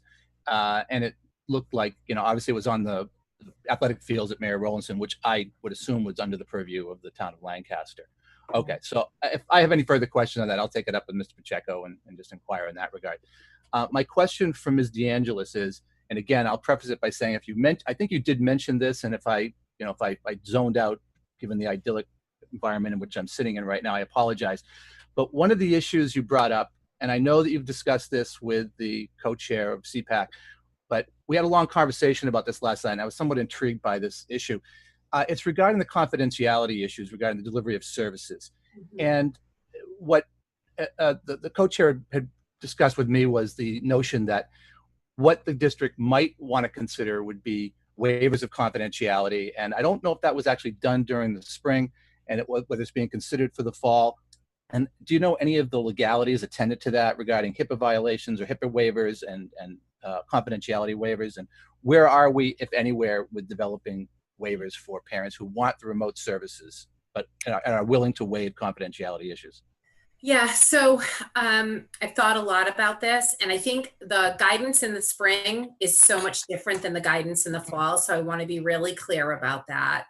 It was, you know, very different than what we're expected to do in the fall. So when I think about those confidentiality waivers, if kids are getting services and parents elect remote, and we want to provide either some asynchronous or synchronous lessons through a virtual format, you know, one of the things like we don't do just one-on-one groups. I mean, our caseloads for related services we could never provide one-to-one for every student. So if you look at our caseloads of speech and language pathologists, they have maybe 45 students on a caseload. So we're seeing 2 and 3 students in a small group. So if we were going to do that virtually, you know, some parents are okay with doing that virtually in a small group and other parents are not.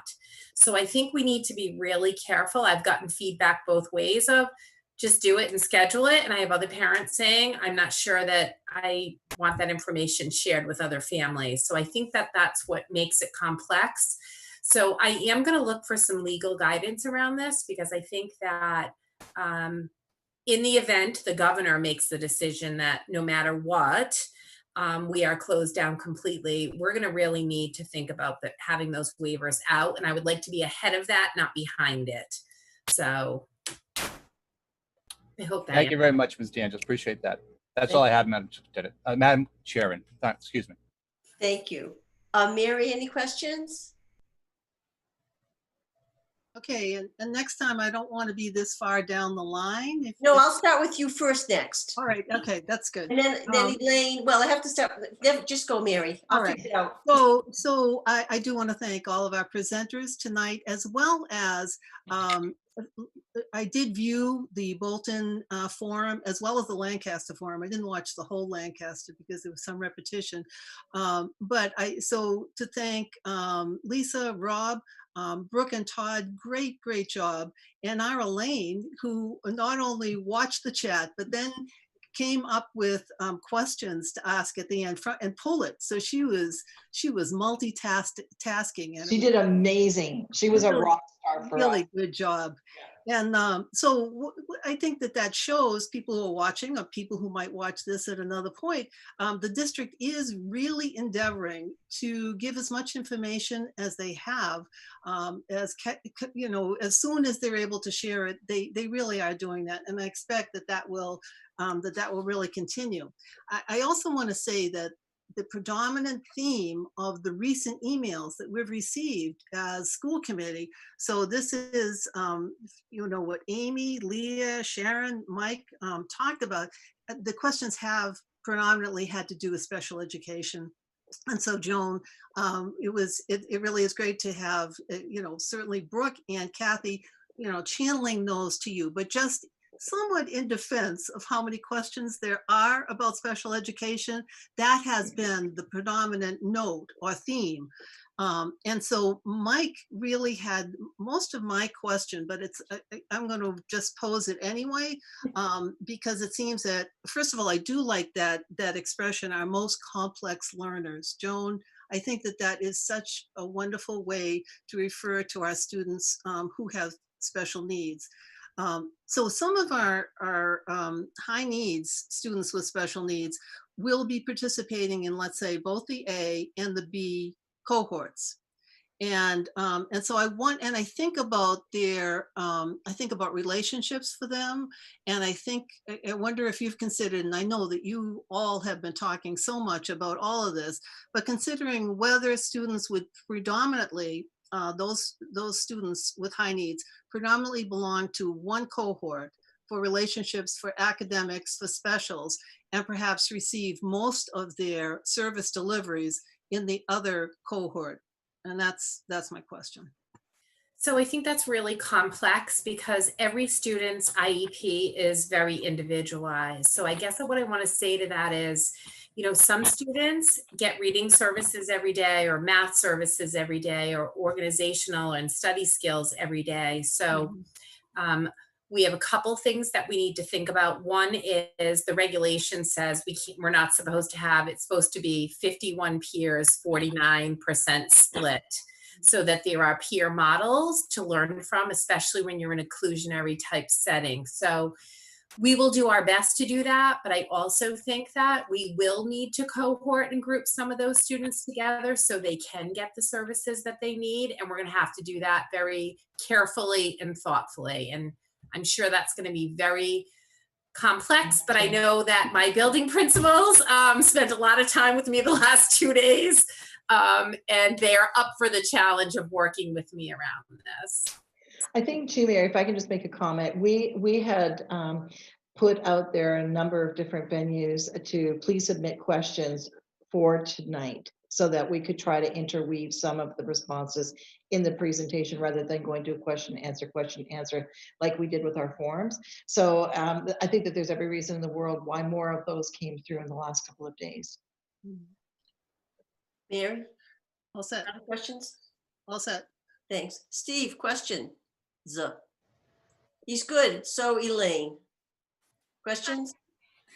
First, thank you all three for the presentations. They were great. Tanya, no questions for you, but I did want to say that I was impressed by the creativity in some of the, let's call them possibilities that you put out there. And I thought that was really cool. So thank you for that. Raina, I just had one quick question for you because I wasn't sure if I was understanding something that you said correctly. You talked about how extended learning could run on a remote day. And I was wondering if you were talking about like a Wednesday when everyone is remote, or if you were talking about how a kid could, if a kid was on a Monday, Tuesday cohort, they could be eligible for extended learning on a Thursday, Friday. And if those were after school hours, or if you were talking about having like an extended day type program during the school day. I was thinking more in terms of that Wednesday when that was my initial thinking. But again, it's going to depend upon, and I hate to keep using the conditional phrase, it depends, but it will depend upon how many students we're talking about. But because that day is going to be, if it is in fact the Model C, that will be a very interesting day for a lot of families. And I'm hoping that we come to some resolution somewhat soon so that we can let our families know. But that was the day I was thinking. Okay. Oh, Todd looks like he has something he would like to add. Just to chime in on that, Elaine, the comprehensive plan that we have to get to the Department of Ed by August 10th must include what we are doing with students in the after hours as well as some with the before hours of school.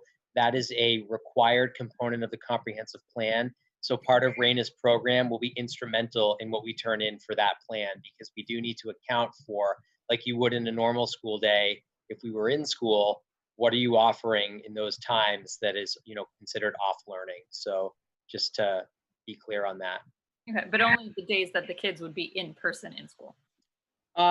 Correct, but I think too, if you're going to a remote learning or a hybrid model, they certainly want to know, what you're doing, all hours of during that day. Okay. If kids are doing anything, would be doing anything remote, even if it were to be enrichment, even out of the regular classroom, what are you offering for kids, in those after hours? Okay. Yep. So that's a required component of the plan, just so everyone's aware. Okay. Thank you. Yeah, so I do have a few questions for Joan as well. Okay.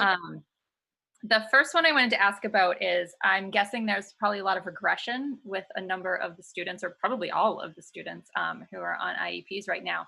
And I know that given the complexity of everything already, it's probably be really hard to help them sort of make up some of those losses. But what have you thought about that we could possibly do to try to get kids back to where they were before the shutdown started? So ESY, so anytime we collect data around regression of skills with students during breaks. So we've serviced as many students as we can during ESY to prevent regression. And then for kids that may have regressed because they may not have ESY, I think that we have to thoughtfully look at where kids are. I suspect, honestly, all kids have regressed. Let's face it. It has been really challenging for them not to have in-person instruction. And I think that over the summer, if you look at the research, we expect all kids to regress to a degree, right? Because we're away from school and our brains aren't working. My brain is working all the time. So I don't think I've regressed at all. I think I don't sleep most nights. But so I think we're going to see that throughout the district. I think one of the things we need to do is really thoughtfully think of where are kids, where are we beginning, and where do we want to adapt skill and instruction and target instruction to get their skills back where they are. In terms of reading, that was one of my biggest worries, was around reading, and Lexia that's one of the things I instituted and the district adopted for the fall. That really gave us some really good assessment data of where students were. And so students are working in Lexia so they can get some instruction. And it really gives you a snapshot of skills in each area per grade level. And then it gives you some data and feedback of what needs to be targeted, what needs to be remediated, and where are students in terms of grade level functioning. So I think that's been really helpful. And we're going to continue to use that next year. I think we've adopted it now district-wide. So I'm really excited about that. And then for our middle schoolers, there's a version called Power Up. And we've been using that. The district has IXL Math. That's a remedial math program to reinforce math skills. But I have to be honest with you. I think that when we come back, we need to make kids feel comfortable, safe, and really focus on social emotional. Because I will tell you, having them come into ESY, I was wondering how they were going to be feeling. And it was like, there was almost some relief in some kids, some, trepidation to begin with in the first couple of days. And then really being able to talk about what their time at home has been like. And so I feel like we've kind of really been able to dig into that and work on that this summer. And if you were out today, the kids were out playing under the sprinkler, and we had a bubble machine where they were chasing the bubbles together and they were apart. And, school is life for our students, right? So I think we need to make sure socially and emotionally they're in a good place so they're available for learning. And, we have such a committed group of faculty. They are amazing people that I know they will do their very best to bring the kids forward. Thank you. Yeah, I also think that the social emotional and like what you said, being in a good place to learn, it is really important. I did some quick numbers when you were talking about ESY, if I got them down correctly. Mm-hmm. And it looks like of the students who offered remote services to, you said only about half accessed them. Mm-hmm. And even the students that were offered in-person services, it looks like about 20% either chose the remote or declined them totally. Mm-hmm. So in thinking about some of the things that Mike asked and Leah asked about these students that kind of don't fall into this high needs category, there's a high likelihood they're going to have remote services if they choose to. So what can we do to sort of beef up the effectiveness or the quality of the remote services offered? Because I do think that we're going to need to use them a lot.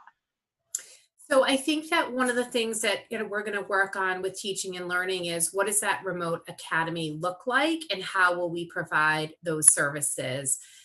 I've encouraged our students with high complex needs. I have to respect the fact that people have medical situations or medically complications that they don't want to expose their students, and I have to respect that. But at the same time, some of these students can't access virtual services, so it's very complicated. And I think that we've done a lot of, if you looked at our remote learning site from last year, our related service providers, our school counselors did a lot of asynchronous lessons so that kids could watch lessons and listen to things or be read a book and asked questions. And I can't guarantee that our highest and most complex students are going to benefit even for a one-to-one virtual, because some kids have a really hard time staying even on the screen, especially our youngest kids. So I think it's going to be a challenge. And I think that we will continue to do our very best work to deliver services. Providing, multi-sensory reading online without the tools is really challenging. It's not the best way to teach that type of reading. So I guess we'll do the best we can, and we'll continue to refine our practices to give the very best services that we can based on parents' decisions. Okay, I think similar to something that came up at the forum last night, someone was talking about, could we do a demo of what like a remote schedule looks like, or what the remote platform looked like, so that people realize it's different than what happened in the spring?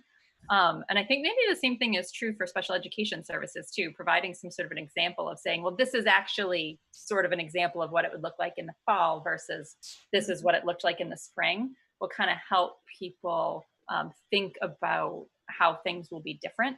Because sometimes it's just hard to visualize, and it's hard to think about, and it's hard to put into more concrete terms in your own head as a parent. And yet the parents are making decisions on their children's education based on some of these like abstract conceptual things. So I think the more that when we have the answers, the more that we can sort of break it down very concretely would really help. I did want to ask again about the pre-K guidance. So you gave a great example about ESY guidance coming right before the start of ESY and that being really difficult. But I think if you hadn't sent out the letters to the families, then they wouldn't have known anything until like anything until a couple days before. So pre-K sort of feels like the same thing. I mean, I think you have tuition payments for peer models coming up soon.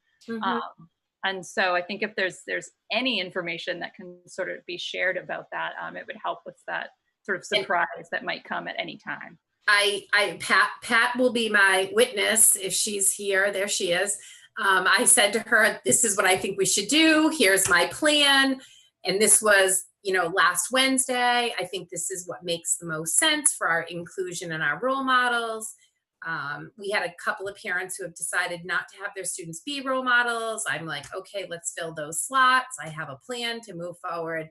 And I literally sat at a DESE meeting at 1 o'clock on Thursday, and they were like, don't do anything with inclusionary preschool. We're going to give you guidance. And I haven't gotten any yet. So, there's a meeting every week or every 2 weeks, and I wait with, bated breath. But again, I need to move forward for our students. So I did that with ESY, and I said, if I get a guidance document, I said to Brooke, if I get a guidance document on July 4th, I'm going to keep moving ahead, and we're going to open the program, and I'll just tailor it based on that new guidance. So, kind of doing the best we can based on the information we get that's ever changing, but just know that lots of districts didn't open with ESY, but because we planned so far in advance, I just kept shifting. I just kept shifting and shifting and shifting 4 times. I landed at Plan D with a couple of tweaks to Plan D when I got the July 4th guidance, but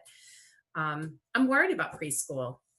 Yeah, and and that approach seems perfectly reasonable. I think I don't have a lot of faith in DESE in that even if they do send out the guidance, that it will be helpful or specific or what you would have been waiting for in order to make decisions. I have a feeling guidance could quite possibly come out that leaves you no better off than where you are right now.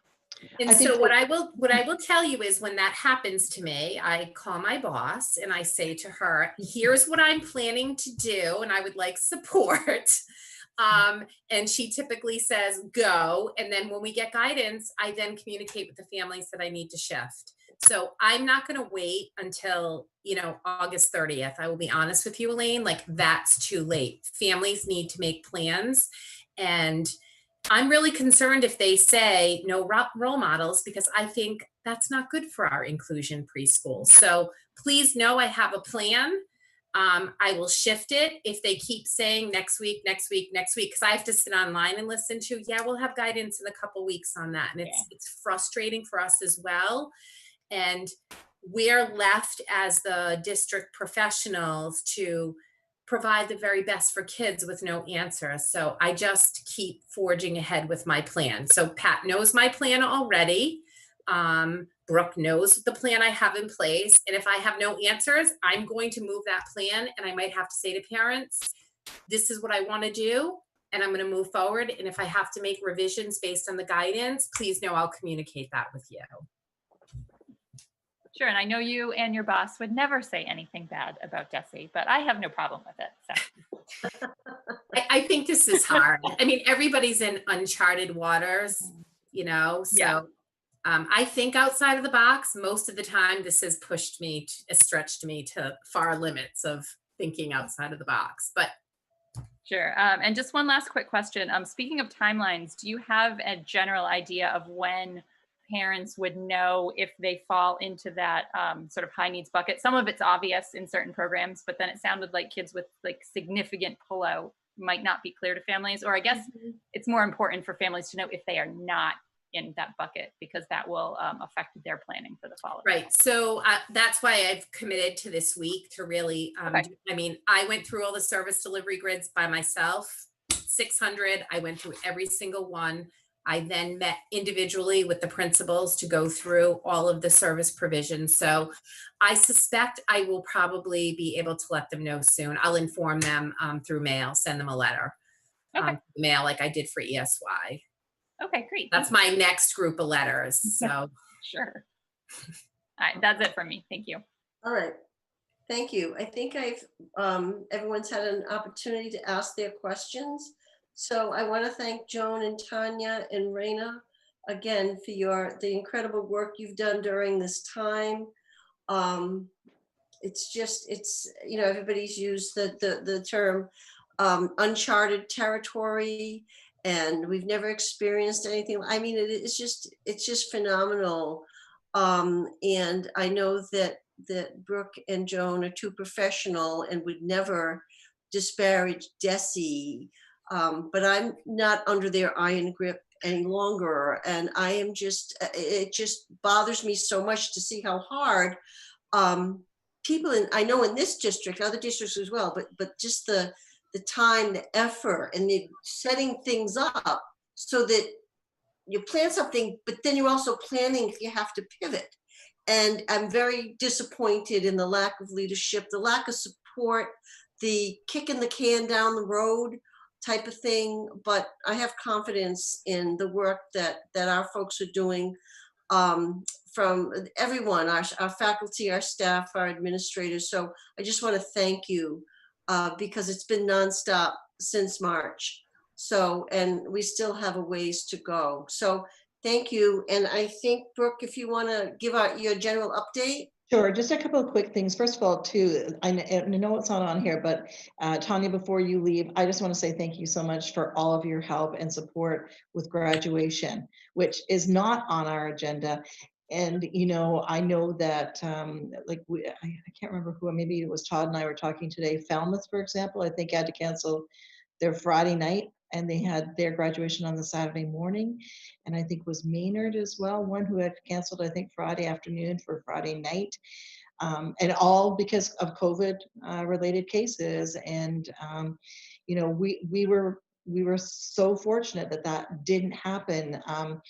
But, you know, Tanya, again, somebody who's supposed to be on maternity leave, and there you were up in the press box, you know, helping to support Joel, who brought the sound system in. And Kathy, you were there. Steve, I know you were there. Brett, you were there. Thank you so much. And I mean, it was like on that turf field, it's like 10 or 12, 10 to 15 degrees higher than it really is, you know, and so it was hot. It was very, very hot. And, you know, the process that we took, you know, the notion of having to push the diploma, for example, across the table with gloves on our hands. And I mean, for something that just felt so strange in a weird way, it felt so normal.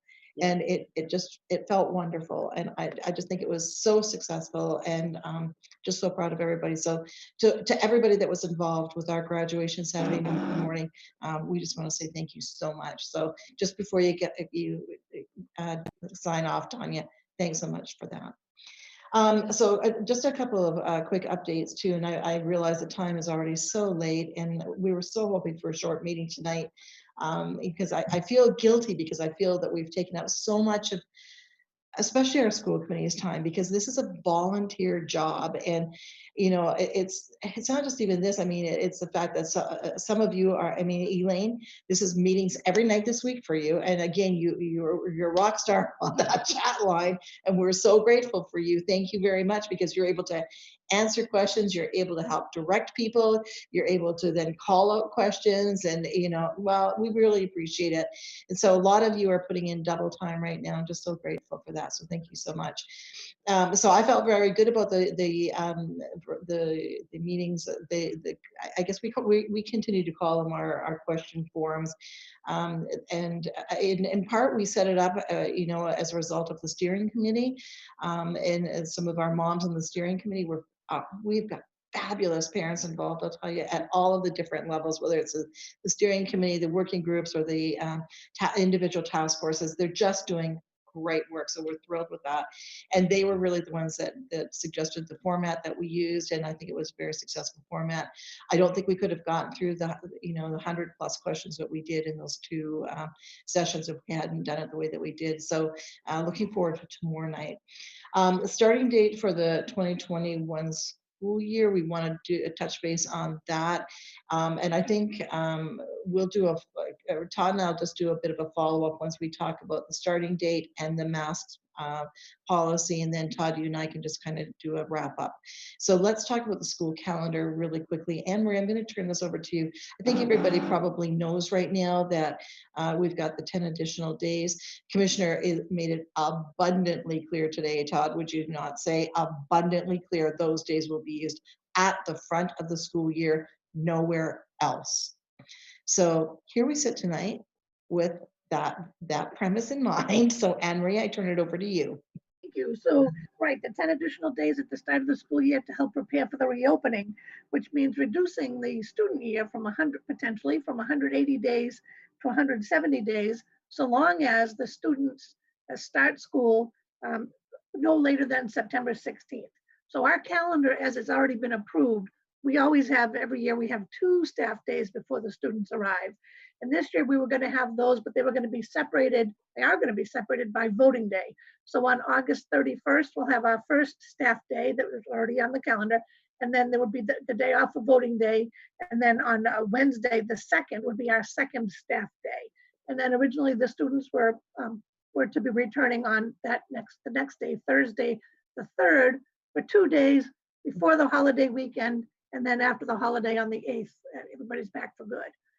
Instead, what we're going to do is we're going to have 8 additional days. So we'll have a total of 10 days before the students arrive.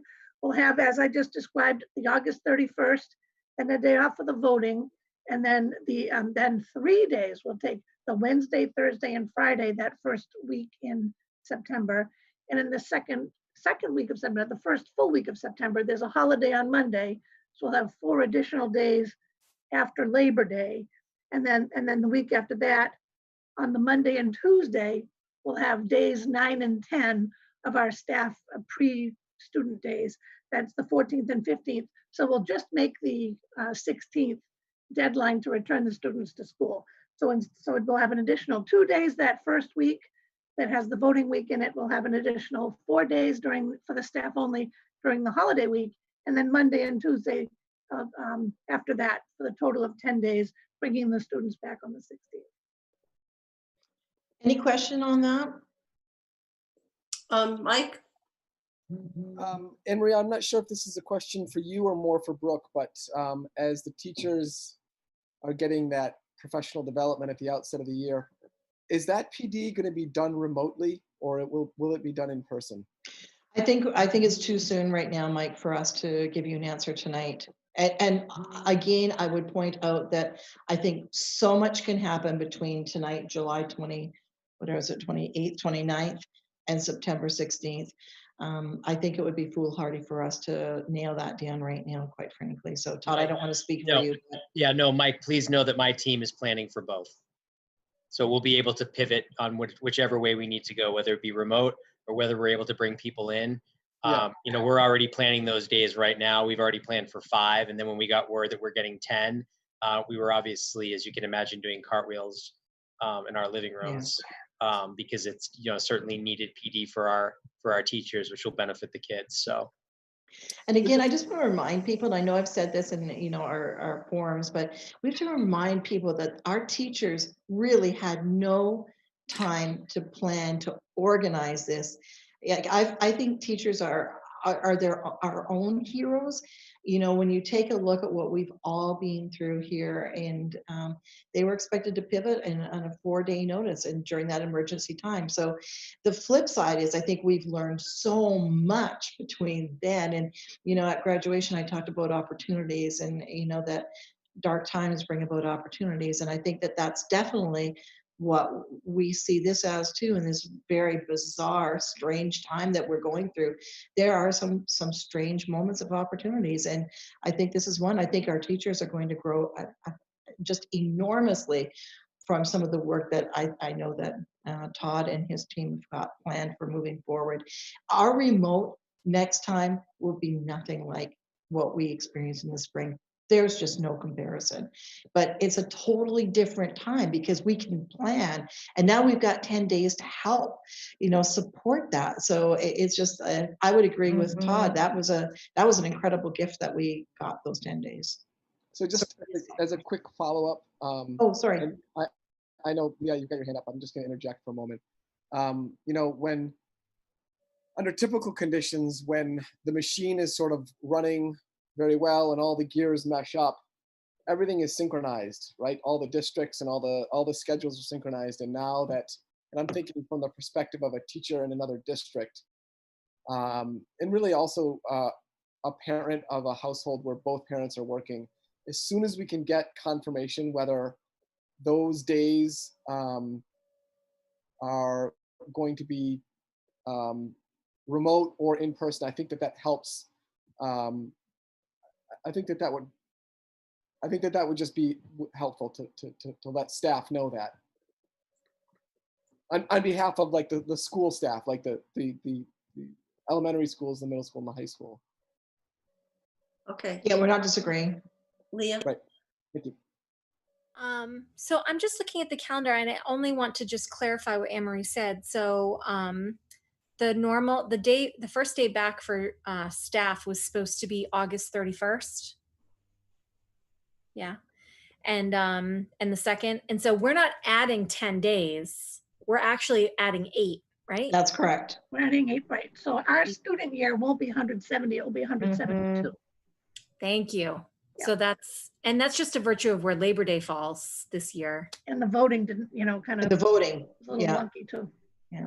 Got it. And so, I mean, there are some school districts that might only have 170, but by virtue of our original calendar, our kids are going to get 172 as of right now. Yeah, and I want to be cautious with that too. So yes, as we sit here tonight on July 29th, that's where it sits tonight. Okay. I think you're going to see that potentially subject to change, quite frankly. That's why I want to be really cautious with that. I see that this is being fluid too over the course of the year. I just want to say one thing too, as a teacher, I've taken entire graduate classes in 2 weeks' time. And so I think that whereas some people might think, oh, what could they accomplish in 10 days? I think that because teachers are such hard workers, that they can actually accomplish a lot in A 10, lot. give teachers 10 days, they can get a lot done. And so I'm excited for those days. And I think that what you just said about the remote experience being wholly different, that these 10 days are going to mean an enormous world of difference. I agree completely. Brooke, you had another item about the mask policy. Could you cover that, please? Yeah, so one of the things, and actually this, again, news that comes out that you find out after you put something down on an agenda, that's how fast our world is changing. I actually think that what I've heard through the grapevine that is the MASC is looking at the potential of creating basically a renewed mask policy for us that we can perhaps use. I would suggest to you that from my my thinking right now, and in talking to many other superintendents, I think that we're all very supportive of the notion of trying to, and I know this doesn't, not all parents are going to agree with this, but I really would like to see us change and add a policy that says that we have masks mandated for K to 12, not just the DESE guideline right now. And my understanding is that the MASC is working on that. So I don't know, Kathy, if you've got any word on that or not. I have. Could I talk to Dorothy Presser tomorrow?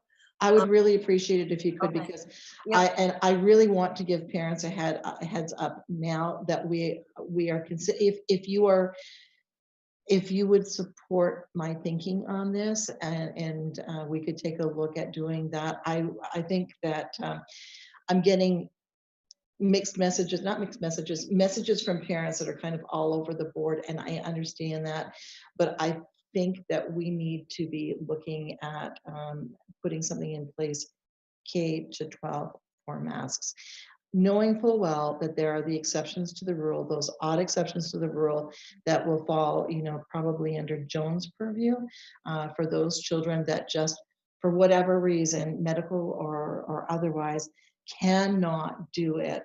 But I think that, we're looking at masks being mandatory on the buses right now, K to 12. To me, it just makes sense that we do this. And in talking to my colleagues across the state, I am seeing this pop up. And I would say almost, I don't know if it's going to be 100%, but it's going to be a high percentage of school districts are going to ask their school committees for support, just as I am tonight, in considering a K to 12 mask. Okay, thank you. Amy. Yeah, thank you.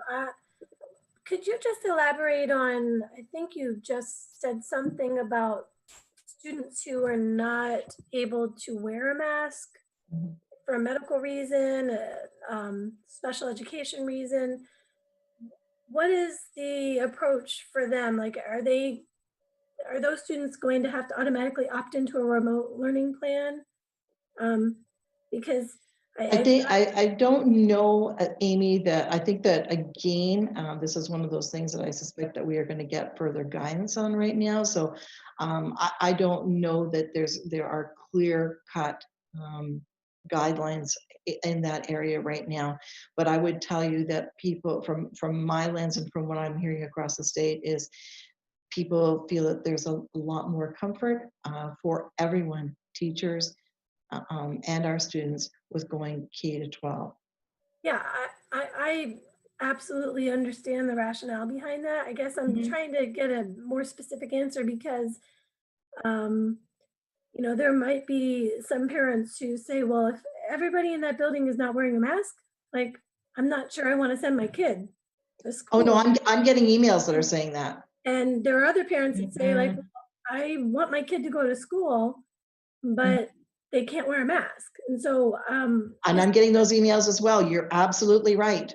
Yeah, and this came up during the task force meeting with Florence Sawyer, and so I think that I know the situation is rapidly evolving, but that's a really basic and important question that I thought I heard Principal Bates say that, from his point of view, if you're not wearing a mask, then you don't come into school. So I just want to make sure that there's agreement across the district on how that's going to be handled. I think that what we need to wait on right now is MASC, because their policies are always run through legal counsel, which is why I'm asking for the support to move forward in this vein, but we will wait for the MASC policy that has been run through its legal counsel, and then we'll bring that forward for adoption by the school committee. So that's our process. Mary? So I would like to say what Joel Bates said. Amy, he said that at this point that going along with DESE guidelines, it was was a grades 3 through up, and so he was talking about those students. He was talking about discipline, etc., and he was talking about that age. He wasn't talking about everyone. And I'm very much in favor of masks, and I think that our governor, who has done such a good job in so many ways, and talking about consistency. So if all children who are over 2 in public have to wear masks, then why would it be different in schools? And I think about the fact that there might be, I would think there'd be very few children with special needs who may not be able to, and maybe they'll come up with some other way. But for the youngest students, these are the students who will not have preconceived notions that that it's weird. And especially when they see older students, and one of the beauties of at least Florence, or all the schools in a way, you have role models in the older students. All the older students will be wearing masks.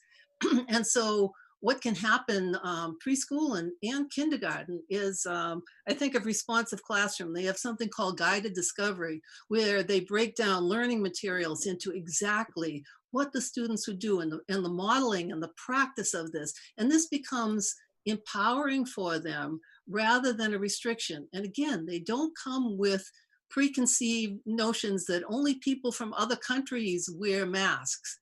Other countries where they're doing a better job than we are in terms of COVID, yeah, they do wear masks, and we should too. So I think that we need to wait, because other districts will be looking in terms of students who might not be able to wear a mask, and I think there'd be very few. And if it's a tactile issue, I'm sure there'll be ways to maneuver around about this. I don't think we'll be seeing a large population, but if Brooke wants my opinion, my support, I'm in support of consistency, and for all of our students, at least K, if not pre-K, and I would defer to Joan and other people who are specialists in pre-K. Okay, to wear masks. Yeah, thank you. But we're going to get the policy from, Brooke is asking for essentially a universal support in the schools, and we'll look at the policy, and once we get the policy, we can discuss it and vote on it. I think we want to give a heads up right now that that's my thinking. So I'm okay. No, and that's fine. And we don't have another meeting planned right now, but when something comes up, instead of planning something right now, when there is something to meet about, we'll just send the word out and pick a date and get together. If you have additional questions, please raise your hand so that I will call on you, but I'm going to create an order to call on people. Who else has questions? So Leah and Amy, and who else? Okay, Leah. I just wonder on the policy front, so our policy subcommittee is going to be meeting on Monday. Mm-hmm. Is there anything that is pressing in that regard, Brooke? There isn't anything pressing right now. Steve Colony and I have been having some discussion back and forth, because we're wondering if we might end up, we're not there right now. We're not there to bring something forward to you, but just know that it's out there right now, that we are just waiting to see how his schedule works and to see if we need to make some changes. So we'll connect with you if we find ourselves in a position that we have to make a change. But right now at this second, we don't, but we might. Okay. Amy? Amy, do you have a question? I was wondering, Brooke, if you could offer any, I know you may have addressed this in the community forums, and I find sometimes that I'm a better person when something's in writing, so I don't necessarily catch the full answer when there's a Zoom meeting like this. So I apologize if this has already been addressed.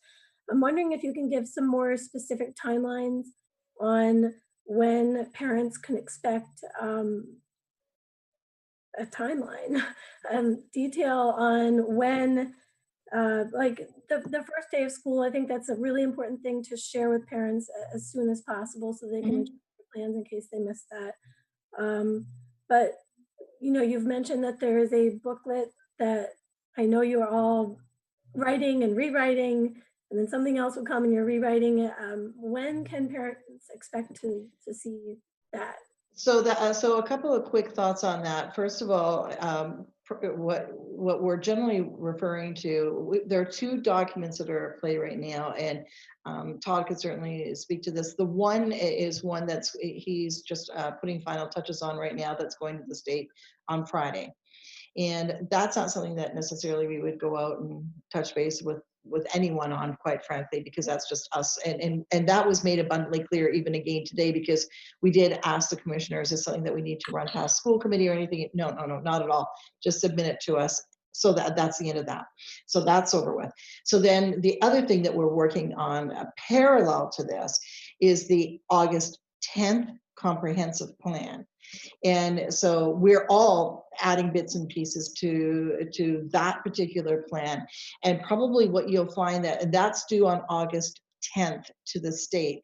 We have no idea when we will receive the approval or anything like that. And keep in mind too, that now we've got a little bit of extra time in terms, because we've got the new start date of that September 16th date. So there's a little bit of additional time there before students will come into play. And so you're right, that's really important for folks to know. And then what we're doing, and you'll see us probably pull bits and pieces out of that August 10th, the comprehensive plan that we're building, that will ultimately find its way as a type of booklet or a how-to, if you will, for our parents. And so that's the document that we're working on, that will, you know, I don't know that we'll necessarily have to submit the whole comprehensive plan to parents.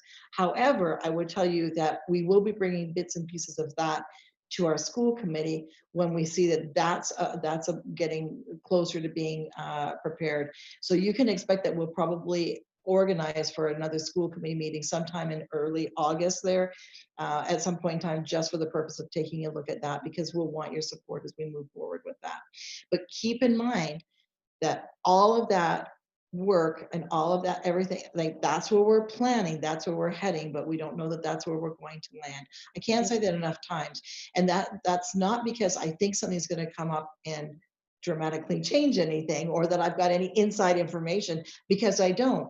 But I mean, I give you an example, you know, and this is probably not the best example to use. However, it's an example. But when you take a look at what happened in Falmouth and Maynard, and you know, I know that there's a soccer team that was practicing and playing, and suddenly one child was tested, and this is in a community close to us. One child was tested positively for COVID. All the little soccer players of that team were tested, and a group of them were tested positively. We don't know. I mean, at the end of the day, I would love to put timelines and say, this is how it's going to work. But the truth is, and the commissioner said it today, I don't know, several times, we don't have control over this virus right now. None of us have control. And so, you know, as much as I would love to put the timelines and say, here's what you can expect, it makes me nervous, Amy, because things could change on a dime. And, you know, and Sharon, it kind of gets back to your point too. We are trying to put out the best information we have when we get it. And even at that, sometimes we worry, and this is, the superintendents have said this so many times to the commissioner, you know, we put things out there and then we have to come back behind it and say, well, the guidance has changed now. It's not a good feeling for us. I mean, I'm just saying, as a leader in the district, it's not a good feeling for us when we have to come back and say, we have to change. So that's why I'm going forward and saying, we're moving forward with the hybrid, but we know that things could change on a dime. And with the recent cases of COVID, and I would say just within the last 5 days that I know about, it makes me incredibly concerned. So, you'll see us move forward with the August 10th comprehensive plan that will come before school committee at some point in time, just before we have to submit it. But you know what we're working on, you know what we're working towards. And then the notion is at that, right around that area, you'll probably see us come forward with something that we will send out to parents as well, hoping that we're still pushing forward with the hybrid plan at that point in time in 12 days or whatever it is. So okay, thank you. I do want to just not miss an opportunity to say thank you for all of the work that everybody is doing to develop these plans in such a frustrating environment. Yes, it is. Thank you for acknowledging that. And I'm not trying to make your life more difficult by asking these questions, but I think I'm just trying to express some of the frustration that as a parent there is among the community with not knowing some of the not knowing how to plan their lives. I think that's really what it comes down to. So you can take that level of frustration and transfer it to our level, and know how frustrating it is for us to be, because this is not how this administrative team operates. We are, and so many of us on that administrative team are parents as well, and are feeling the same exact feeling on both levels. My kids are in another district. One's going to middle school and one's going to high school. And that transition, I don't have half of the information we're giving out in this district, to be quite honest.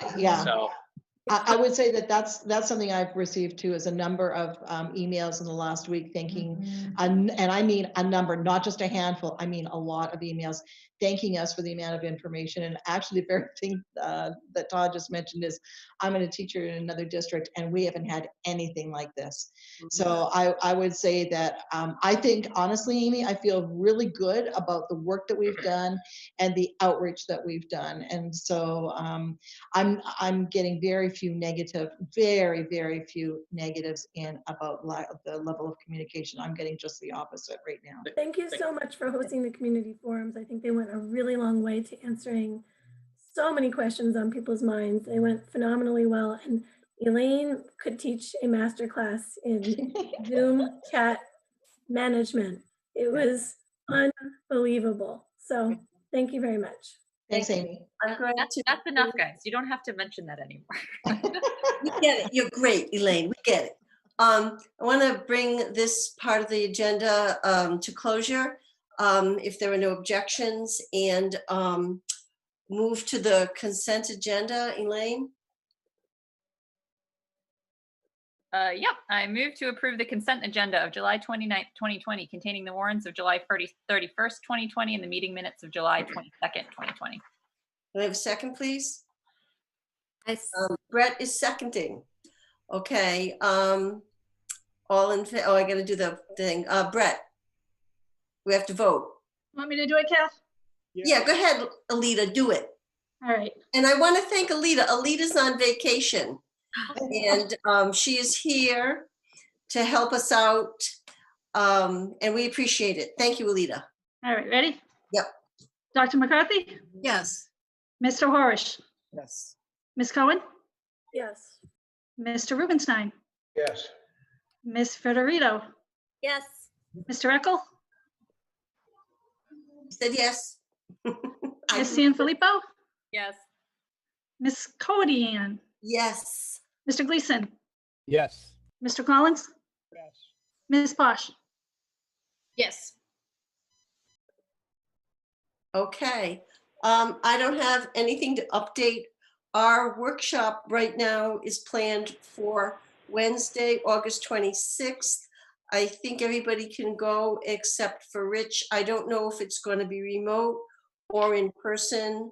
And I'm going to get together with Elaine at some point and put a plan together. Basically, we'll be reviewing our protocols, looking at the master calendar, perhaps making tweaks to the district improvement plan, and talking about our goals for the year. So we'll have more of a plan in place for you. Brooke will let me know if there's a need for additional meeting, and I'll send something out to folks. And I will follow up with Dorothy Presser about the policy regarding masks. So if Mary, yes.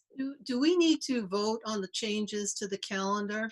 Actually, it's funny you should say that, because I just texted Anne Marie and said, Anne Marie, don't we need a vote on this? So do we have a definitive?